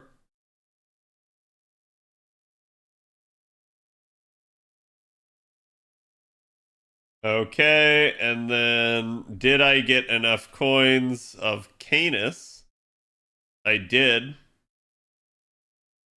God, Canis is a difficult one because I actually feel like Canis probably benefits a little bit more from the extra append, but it'd be what it be. I hate ads so much, same. You Lord Erish, but not Ishtar? Wait, for what? For the append? I don't know. I definitely use Erish from time to time for her ability to have her NP give charisma to everybody else.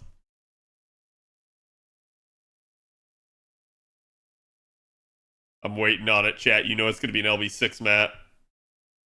Okay, it's not. Let's go! Unfortunately, I don't have enough to do anything else. So there's that.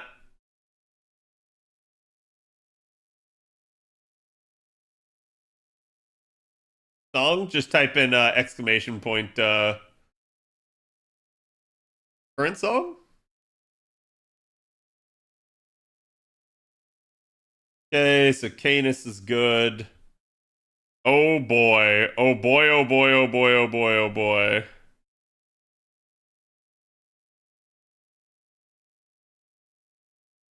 Yeah, that's what I knew it was gonna be. Shells, man. I'm gonna have to farm shells before summer again. Which is kind of wild, because we got a ton of shells.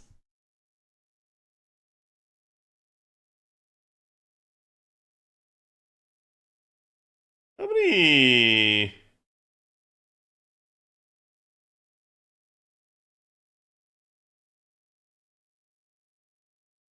How many coins do I have of her?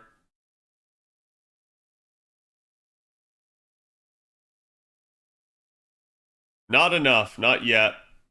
I ain't been doing enough FP rolling on NA. Nemo. Did I get Nemo on NA? Did I actually acquire Nemo? I think I rolled the token copy of him. I did, okay.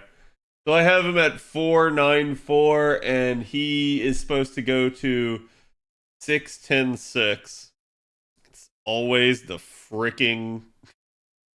I will go ahead and use a lore here. That is his charge skill.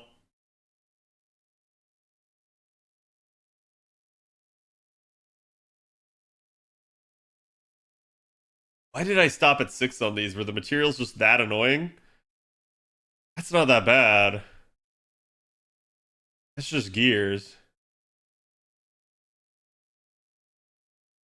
It's a good year for shells, but we'll never escape this hell. Actually, you'll escape it next year. Well, sorry, not next year. Like the year after next. You will escape it when we get to Ordeal Call.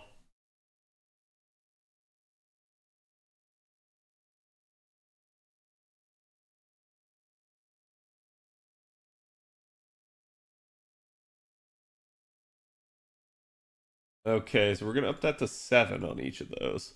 I need to double check the reactor cores here.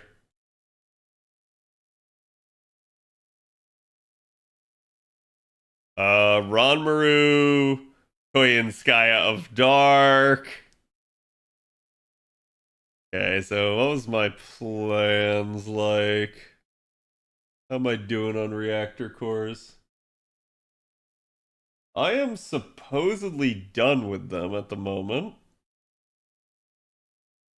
Supposedly.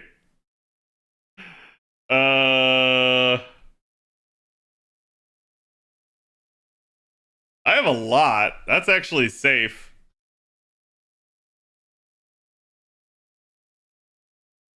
That is not safe.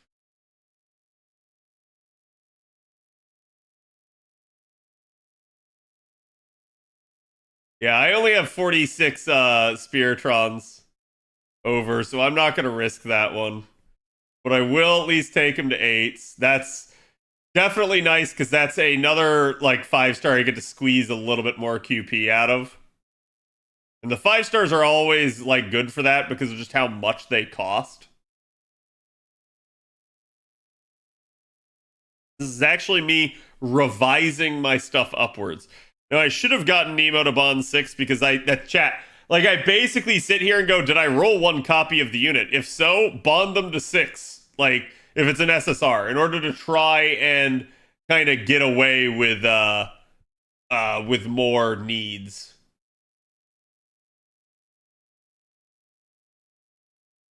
And you can see just how much ice keeps getting used in these. Okay, so Nemo's good there. Definitely don't have the coins to do more on him.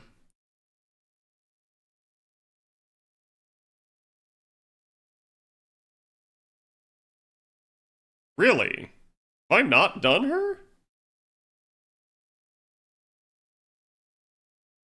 Well, well, well.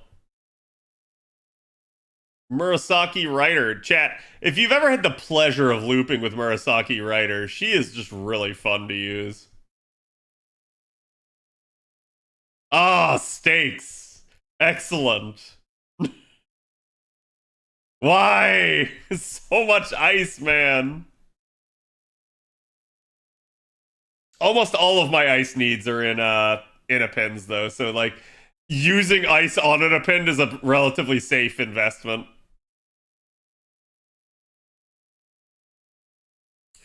Odysseus. Where are you? Oh, really? I haven't actually done the work on him. Fuck, because he's a decent mana loading. Did I do the work on Europa? I did.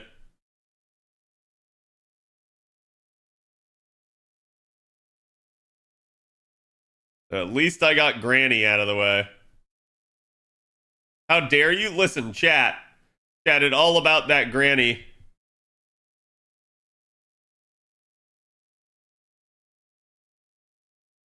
You got that 30% charge as well.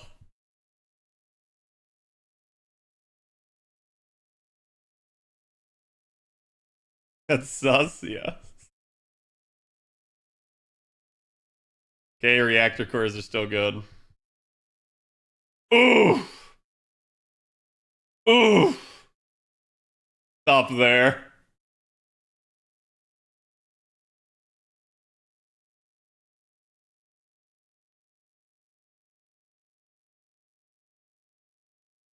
Oh, wait, that was Odysseus that was on. Hold on. No, no, no, no, no, not him. Her. No.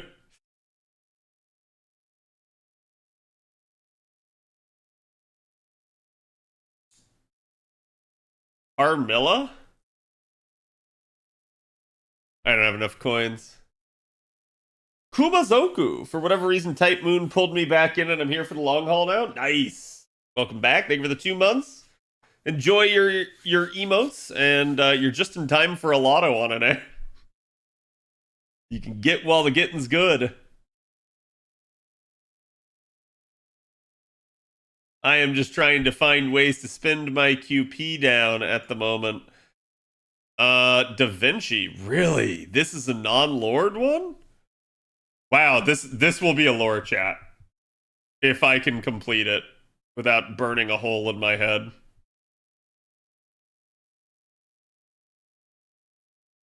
Yep, there you go.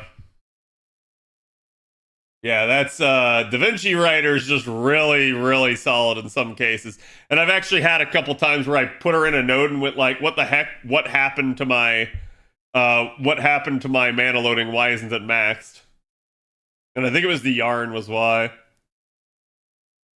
Level Ushi's depends. Give me a minute. I'm just working my way down the list, chat. Do I even have coins for red hair? No. Welfare, that's 9 out of 10.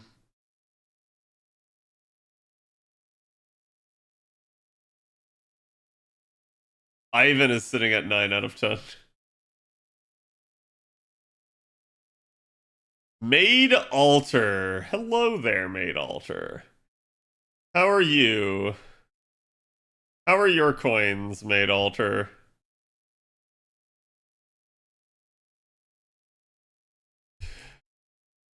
Oh, chat, did you see it?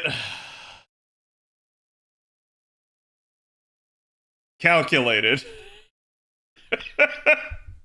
So clearly I gotta start working on Maid Alter, getting her to Bond 11.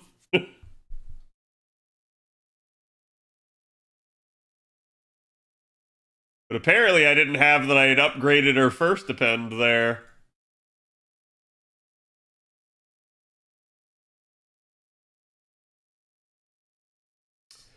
Columbus, I'm supposed to level and lure his mana loading. As if I would have the coins. I'm pretty sure the only reason I even have Columbus on NA is pure bullshit luck. Like, I like YOLO'd him on a banner. Where's my Kets? My Quetzalcoatl. She's sitting at 8 here. We'll go ahead and use that. Fruit is relatively free for me at the moment because I farm so much of it.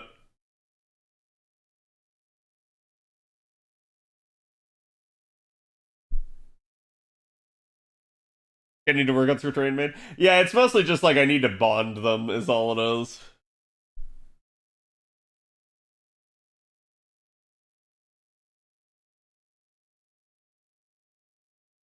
Surf mode. Do I have the coins for you? No. Well, maybe. This is a difficult situation because it's like I can go ahead and unlock the. Oh wow.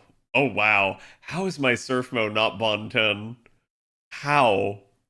How is she not bond 10? I have gotten so much usefulness out of her. I am amazed that she is not bond 10.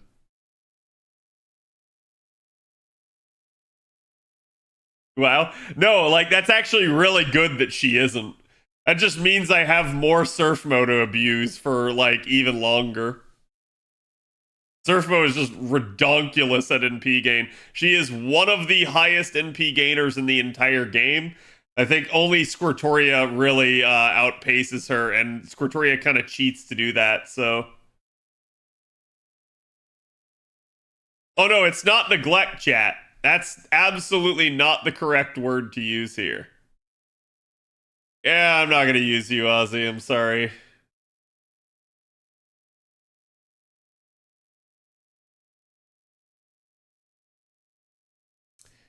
Babe? The heck was I? Nope.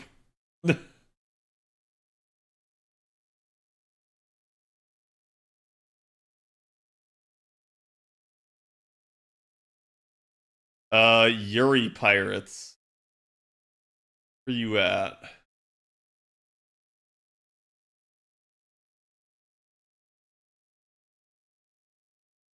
Am I blind? Yes, I am. We have enough. Church is pretty insane in P gain as well, Cad. I know. I know. Surfmo has more. Yeah, like it's chat. I don't think you understand how much Surfmo has. Like, when I did the analysis for Surfmo, I had Avalon run the numbers. Surfmo is an AoE unit that loops over 111 nodes. And I know you all are thinking like, oh, but Cad, there's units that can do that nowadays on JP, and you're right. And they can do it with charge. Surfmo does it with refund. Surfmo loops actually refunds against 1-1 type stuff. So it's like, it's redonkulous how good you can make her. Ooh, there's a good one. Drake, where you at? My girl. I'm just gonna have to sit down at some point and grind some shells, but I don't care. I can always grind shells in the future. Ooh, bullets. I have to get MP5 Surf Mo. You'll get another crack at her. I think is it next year, Chad, or is it 2 years?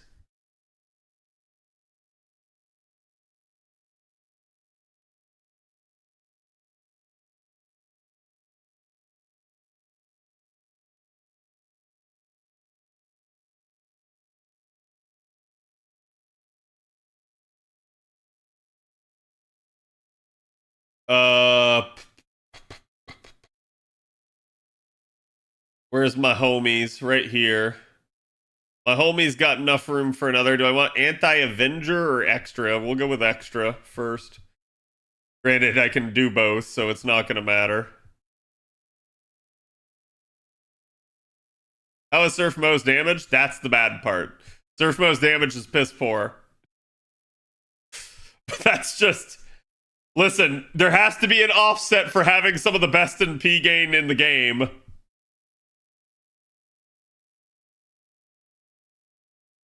If I unlock one a pen skill for an SSR, how many more copies do I need to get enough coins to 120? Well, remember the math there. You get 90 coins per SSR copy, and you get 180 total coins from that, from like bonding. So, you'd be spending 120. You would need 300 more. So basically, the total amount of coins that you needed there at that point is 420. And subtract out the 180 that you get there, and you're at what, like 240? 240 coins? So in order to do that, you would need what? NP4? Or is it NP3? Yeah, NP3. Because 270. God, my brain was thinking 210 for some reason.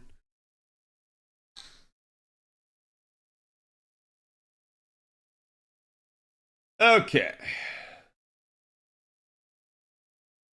Yeah, we're down to 500k.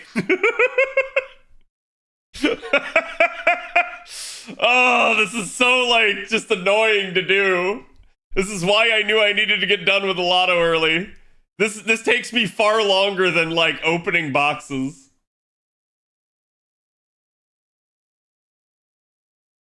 Dino Mom? Hey, listen, we're on Riders, okay? Dino Mom is Berserkers. We got a ways. Georgios, come to me, my sweet child.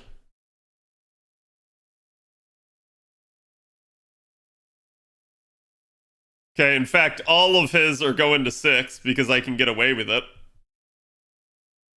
You're burning QP? Yeah. Chat, I haven't really opened any of my boxes. I have 2 billion worth of QP in those boxes. And that's assuming that I use none of the extra material in it to convert into QP. So we might have a problem. Okay, that's fine. There we go. Georgios' pins go to 669. Nice. Very nice. And Medusa be good. Said level Ushi's pins. Let me take a look at her. She's set at 4s. It's seeds. Let me see. How are my seed counts?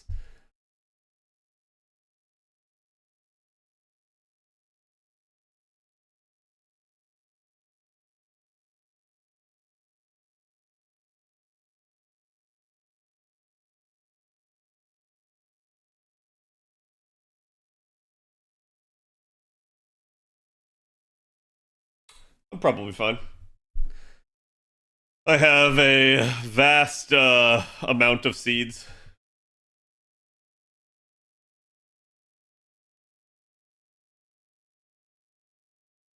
Okay. Magatamas are probably safe, but I won't get into Magatamas for now. Because I was super low on Magatamas prior to the lotto. So we'll have to see where I shake out after.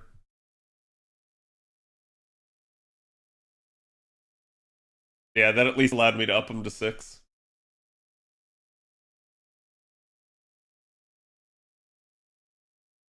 Still really love that Ushi outfit, man. They absolutely nailed it with some of the Idol event outfits. And I know people want a rerun of that event. I would love for a, like, Idol event 2.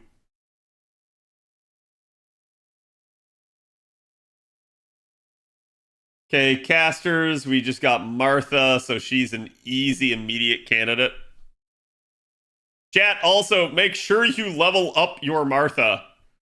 Like, dear God, please do so. And actually, her mana loading is really solid to have.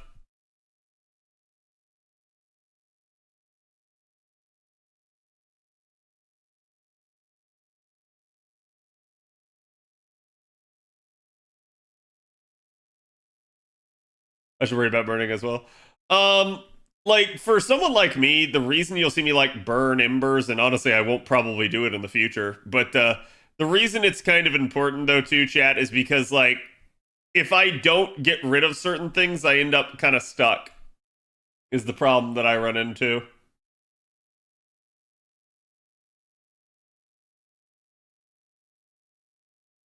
But for most people, you're either probably not going hard enough to reach my point, or you haven't been playing long enough to have completed like as much of your account as I have. And that's usually what happens. I'm the epitome of someone that like I don't go super hard. I go hard, just not super hard. And so like I've been going hard for years and years and years. So like each lotto that I do, I actually don't have to do that much. Like the bigger problem that I have is like how to actually utilize my QP effectively and stuff like that. Like because I need to use so much QP, but if I don't handle stuff at appropriate times, I end up being wasteful with it, and then I end up like in a deficit. So I need to make sure that I use it appropriately. So it's like I don't want to throw 2 billion QP into the void. I'd rather use 2 billion QP if I can, if that makes any sense. Remember to permanently get your Martha? That would be a good idea. I don't think I actually have exchange for her yet. I'll have to double check. Actually, no, I think I did. I think she's no longer listed as temp.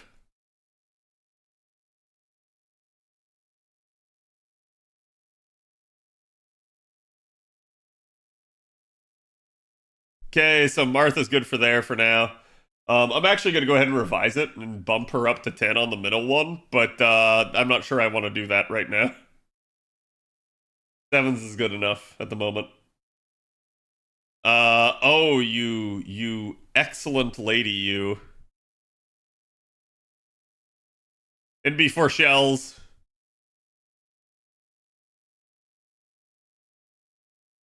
I don't think you can access her pens while she's a temp. Probably not, but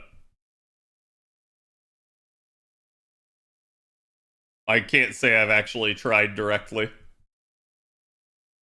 They give you the gratuitous warning screens. That's right, yes. So I should be fine.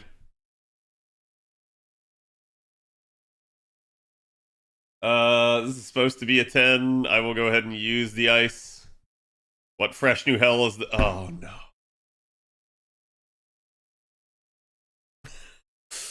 God, 60 bells per append is nasty. I never like seeing that, ever. It's always a pain in my dick.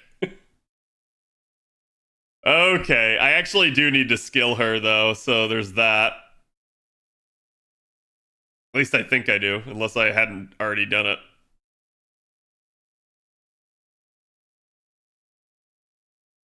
I already did it! Shit!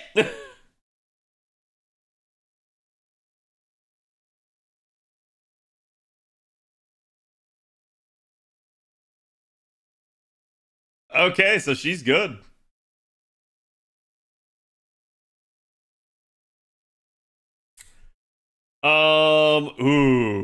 Ooh, Miss Crane, can I actually level your append? And if I can, what append do I even want to do? Yeah, I guess it's that. So it's already kind of done. I can take a look actually at what that would have been. Oh, it's gears. Okay, that's safe. Gears are safe. That's safe. That's not safe. So 7 it is.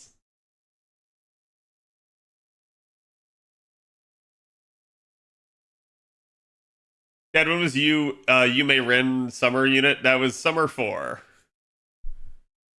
No, sorry, summer 5. That was the horror summer. Castoria.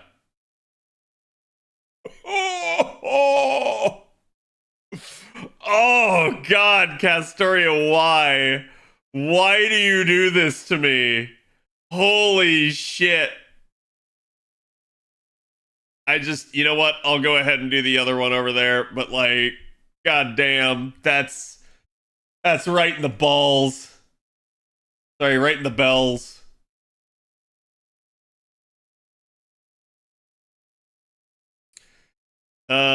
Gong. Where's my click click boom? And there he is.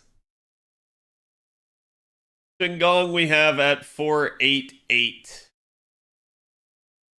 I think I said reactor cores I'm good on, so we'll go ahead and use.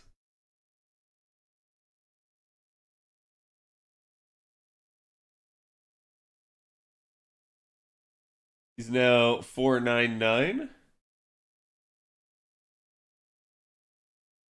Ass clap. Ain't no way I got coins on ass clap.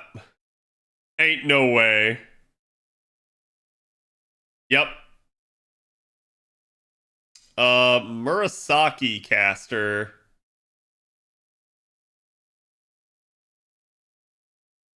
This is supposed to go to 10. What? Oh, interesting.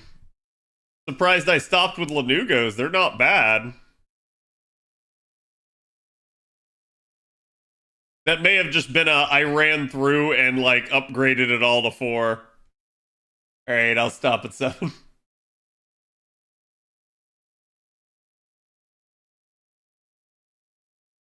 Student casters of welfare. We don't have the coins for her.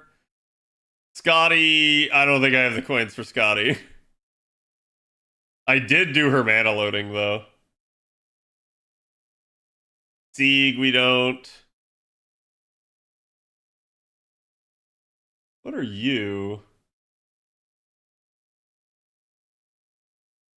Interesting. He must have been ice. Got a rare skill up for me.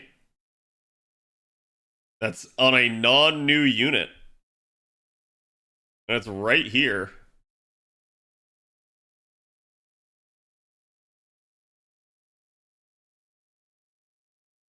Here we go.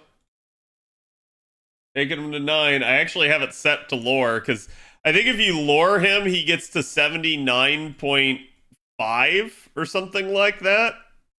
But I ain't doing that. That shit's not worth.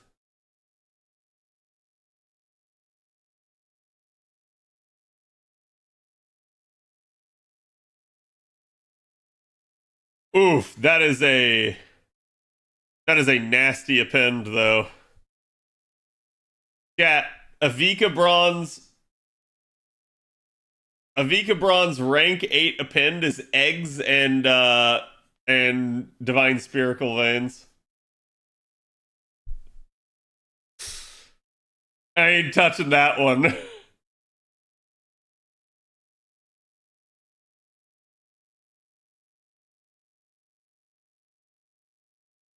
Okay. Anastasia?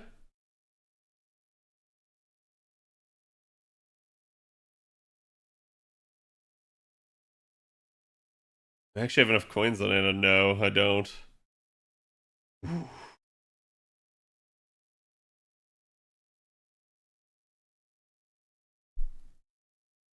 Well, most of my yarn needs are actually appends.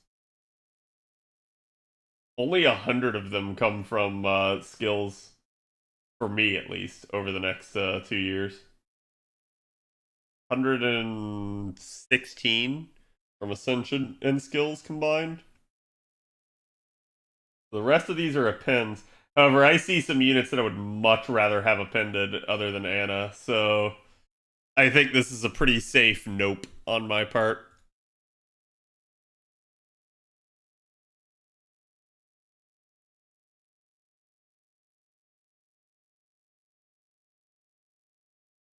No, no.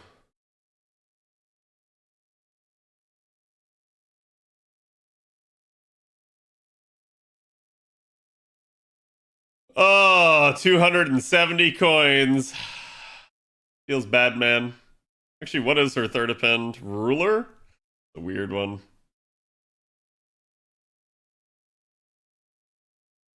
Hello.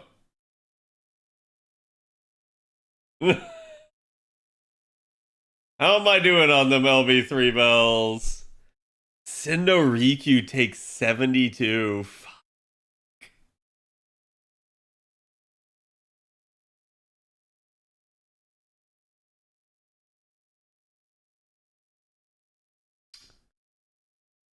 Uh,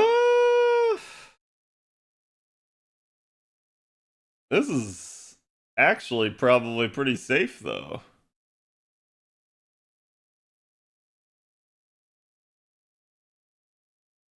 I have 394 and I have 377 on the demand, so yeah, we'll go ahead and use it.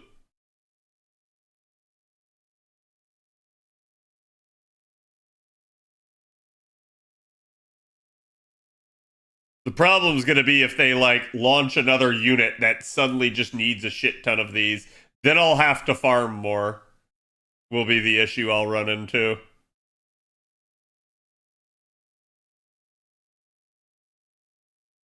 Merlin. Hello, Merlin. What are you? Oh, nope. Cass Gill, do I have coins on you for the third? Nope. Sup, my homie, summer variant? Nope. Da Vinci Caster. I think I bond 6'd you, and I did, and what the hell, Da Vinci? What the actual F is that? I have 531 demands for meteor shards. Yep, you ain't getting touched, Da Vinci. Especially because I got some saber faces still in those demands, so. Do it? No. 98 boxes now? Nice. Nito. You sure are Nito. Where are you? Me blind. Me see right here. This is actually already at 8. How are my fruits? Total demands 375. I have 398. Be Gucci.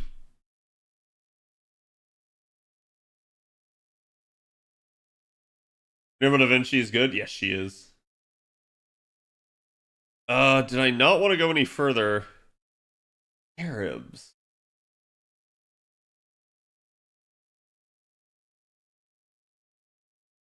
I'm gonna do it. Because, like, Nito's the type of, like, unit that I will just use for an opening wave. And then it's lamps? I actually need lamps. Holy shit. What? How did that happen? So either way, we took her to 6 there.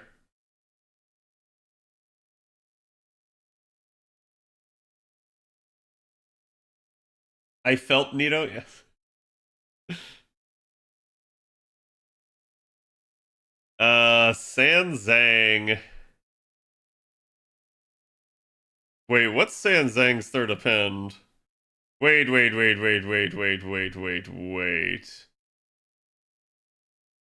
Anti-Berserker. Okay, we were facing assassins, so this wouldn't have helped, but that's actually kind of nice.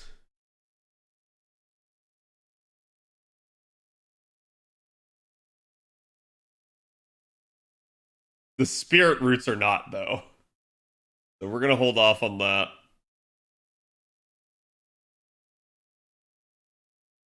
Although, did I mistake? Or did I see 270 coins? Let's go.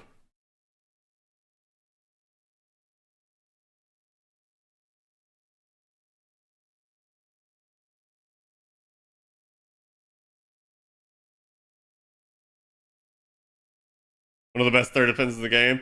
Anti-Berserker is like absolutely not necessary, but it's also just free damage in a lot of cases, so I don't really see any reason not to invest in it.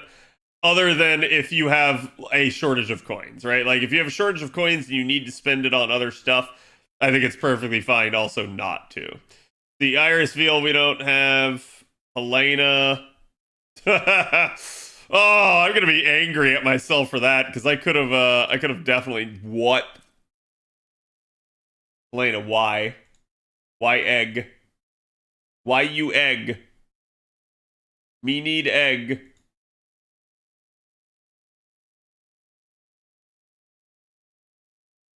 That's pages for the extra? Sure. I got pages out the ass. You unlock Nita second and third, right? Yeah. Ooh, Helena. Hi. Yep. I'm only 1,700 over the need for those. Only.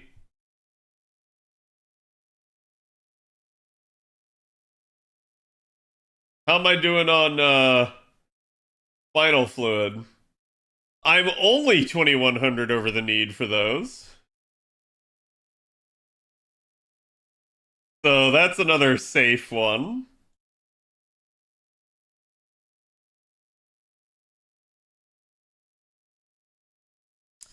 Paracelsus von Hoho. Why? Why you do me like that, Para? I will do this. I will definitely use the babies. Chad, I remember being low on homunculus babies, and then Lotto has happened, and I said, I am never needing you ever again.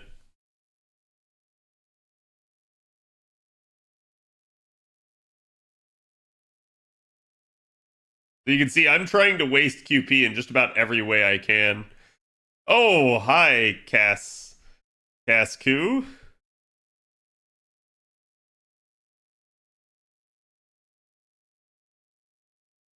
Oh, that's actually excellent because I didn't have any of this recorded, so I already had his middle one at 10.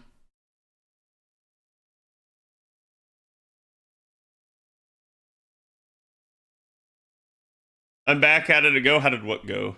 Spirit roots, yuck. The Mahatma demand egg? No egg. No egg for Mahatma.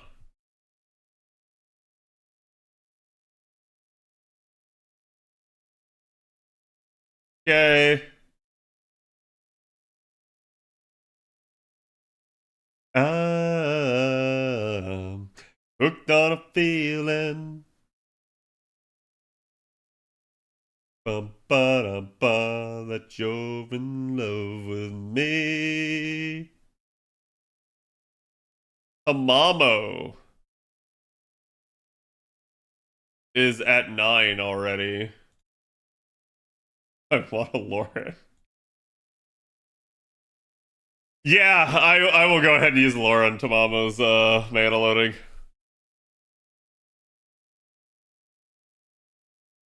I see no problem with that. Getting to a Tamamo NP faster? Yes, please. Waver, on the other hand. Oh, hi, Waver. Wait. Nice try, game. Nice try. Chat, I need you to scream at me if I'm about to do that. Like, you need to spam the chat. Eggs? That ain't happening.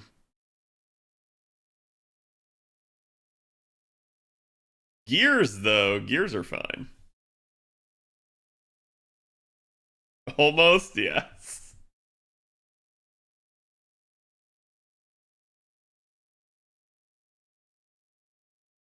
But wouldn't doing it on an esports variation be good for wasting QP? Sure. I don't mind wasting QP, quote unquote, wasting it, right? Like, by leveling up skills on units that could at some point be useful. But like doing it on an esports unit, no, that's the epitome of like just throwing your mats into the void.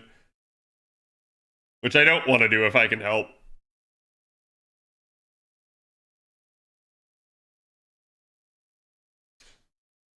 What is wrong with me? Okay. Oh no, that's his skill. Okay, I was gonna say. I was like, why the... I thought I was luring in a pin that I had no business luring.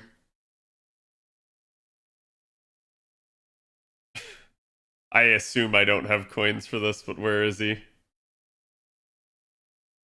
Where is my googly-eyed bastard?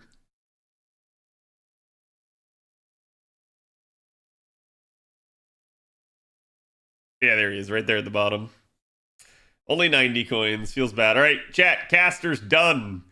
On to assassins. Chat, what do you think runs out first?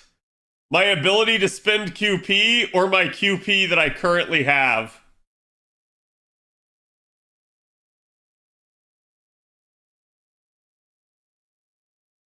All right, let's go check Koyanskaya.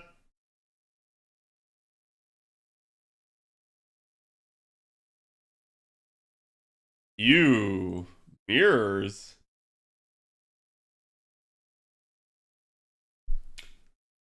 Need 393, so that's a nope.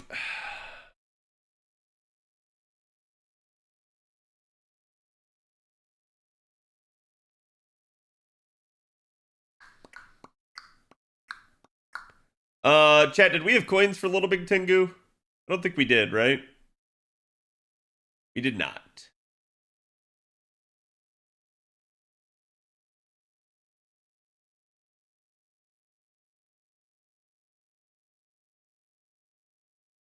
Yeah, not gonna touch Summer Okitan. Or sorry, Summer Okita. Gray. We are about to get gray coins. If I had enough to actually unlock and work on her append, I would go ahead and preemptively do it, but I don't. Chat, let me actually say this. So this is going to be an interesting one. Where is she? A little bit of pre-prep y'all can do. And you can see I've already done it to a degree. Okay, but so remember, skill cooldowns matter, especially in a Buster 3 turn. This is why they're lured.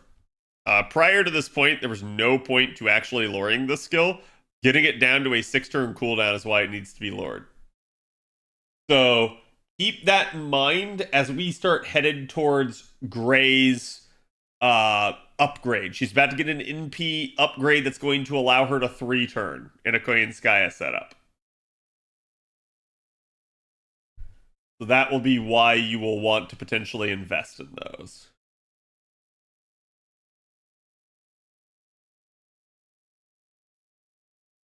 You can actually get the first skill to a 5-turn, so I will go ahead and do that.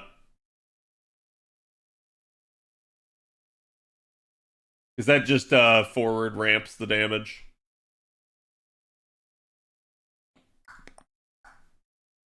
She's been 10-10-10 since her release for me? Yeah. If you like her, there's always that. Okay, back to the appends. Chameleon.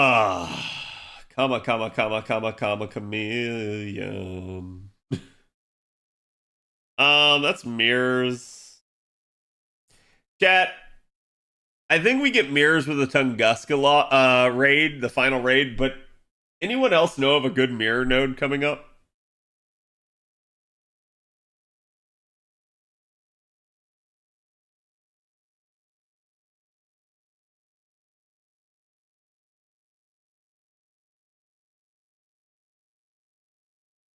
This is a relatively worthless one, but may as well pull the trigger right now.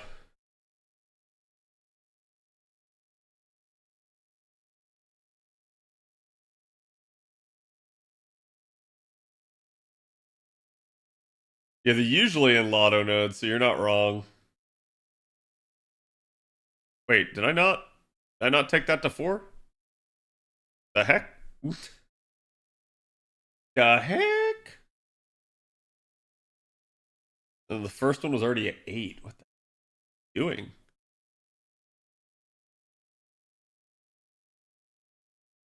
Okay. Old man Lee got taken to 6 already, even though I only projected him to 4. See, this is what I'm talking about. Sometimes when I don't work off my plans, I go further than I should have. Takabahime, what the heck is that? That's pages. Why not?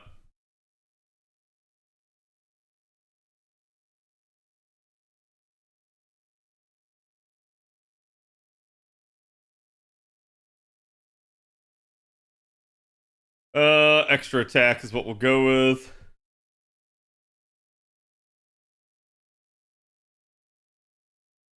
We'll take it to 6. Something repeatable in the Night Cup. Okay. Love MP, what I need to make Koyan Dark a farmer. I mean, you could farm with her like MP1, but if you're trying to like use her for like neutral circumstances, keep in mind like Oberon is enough of a boost in combination with a lot of things to really make stuff work, but like it's not going to be enough for like the highest tier of nodes. That's always the issue you will run into. And that's where it's like if you want to like just go crazy with her, you can absolutely do that. And just understand that like that's you trying to go a lot harder in the unit than you probably otherwise would. Because otherwise, yeah, I wouldn't recommend going like too far in that regard. Pog Saint Courts, yeah. Not for honor, but for you.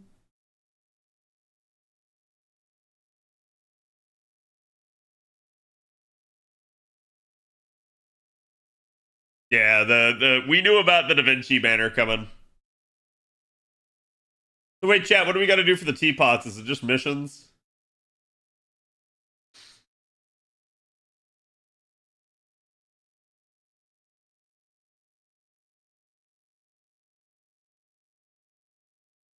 Snake beater.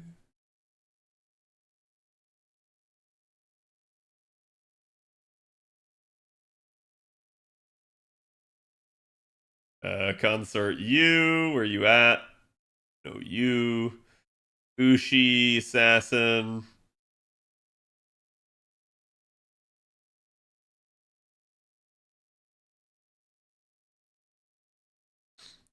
I give my life, not for honor.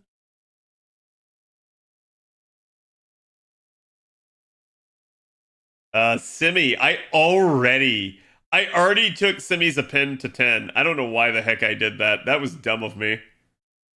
I just saw an easy potential to like spend a bunch.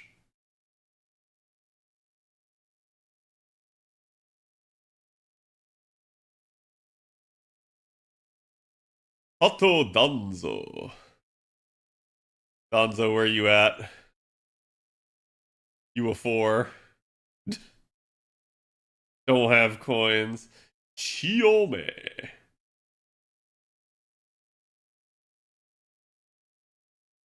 Or as Avalon would call her, Chiohime.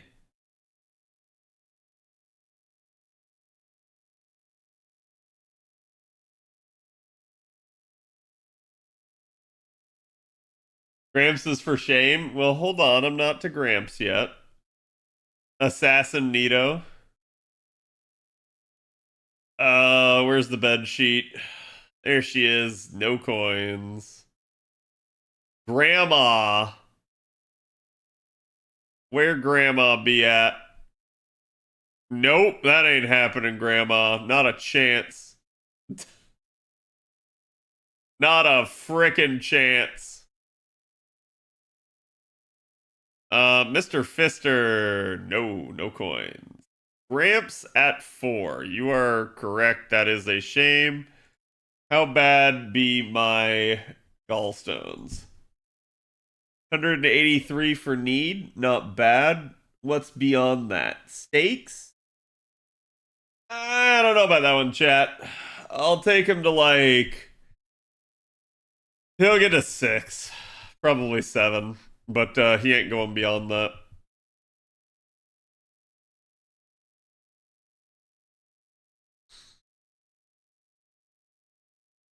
No, we knew about the Da Vinci banner. Melson's probably coming after. They're just doing this to make people freak out. Admittedly, it will be nice to watch people squirm over being unable to roll Melison, but I don't wish that on anyone in reality.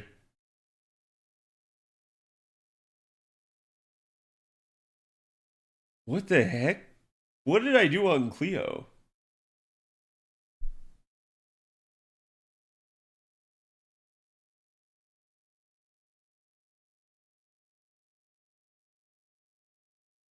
Nope, that's not happening.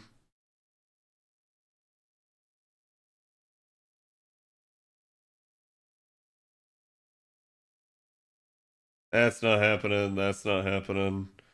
Wait, hold on. Hold on. Let's check something. That's not happening. Shootin'. Rootin' tootin' shootin'. Where's she at? Ooh, hello. Are we finally done with Shootin's requirement?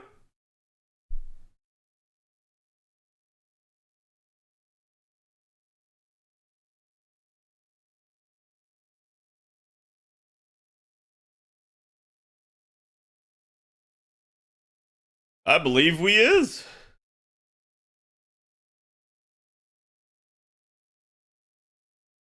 Report. Are those the ones that drop it, Dia? There we go. Now Shootin is 50% on command. That's actually going to be really nice. Shootin's not really going to be much of a looper, but she does have a 30% charge skill now. So having that combined with a rank 10 mana loading means you can start her from a 50% C and have her NP, which is going to be really nice for how hard she does hit and the fact that she is an assassin.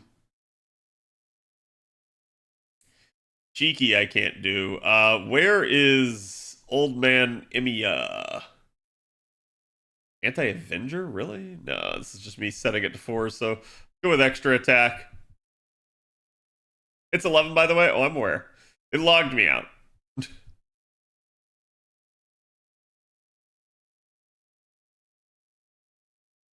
The other two are significantly lower.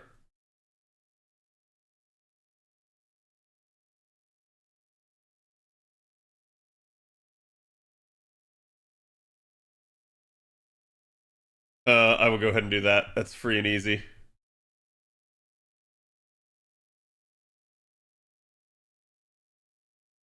That is not. Tearstones of Blood are sneaky. They're sneaky, Matt chat. Be very careful with them. You do not get a lot of them.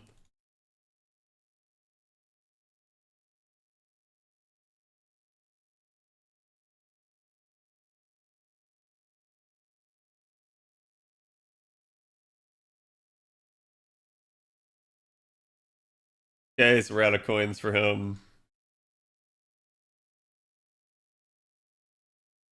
Ah, the X variant. Where's my X factor? We already put our third one to 9. I'm at 290 calculated, chat. Like a glove. Gotta get a bunch of my saber faces to bond 11.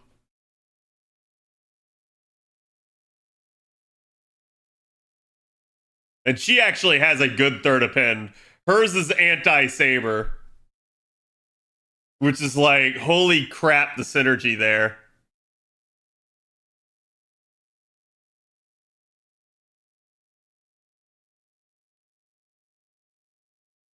Jack, what's yours? Well, I can certainly use those. Is anti-mango? Yeah. That's not bad. We're getting away with murder here. And we got murdered. Rare that I get to go that far unchecked on a skill. Carmilla's middle. And I know why I set this one to 6 is because of her jank ass charge skill. Where is she? And I already did it. I literally already did it. Damn me and my foresight. Why am I not saving myself shit for later? Don't have enough to do hers. And that's every assassin. So chat, tomorrow we'll pick up with the berserkers. But yeah, like I said, be very careful with trying to like spin your stuff down. We're already at berserkers. I will say I'll probably get a lot out of the extra class of pins, but yeah, we still have quite a bit of like QP to actually spend, which is kind of wild. But this will allow me to at least like ram some boxes out. So that'll be really, really nice. But let me see who all's on, who all I can give some love to.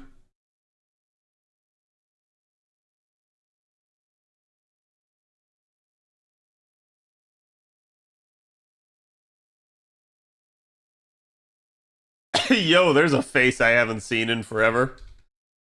Let me send you guys over to Mr. Lude's TV. Teapots on the 17th. Okay. I will look into that. But again, good luck with all of you guys' farming. Again, you don't have very much longer. You have to the end of the day Friday to get your job done. So basically tomorrow and the day after. So you guys don't have too much longer. But make sure you guys get everything you can. And get prepared. We're going to have Tunguska soon. So I will see you guys tomorrow. Go give Mr. Lude's TV my love. Like I said, it's been a while since I've been able to see him. And have a good one.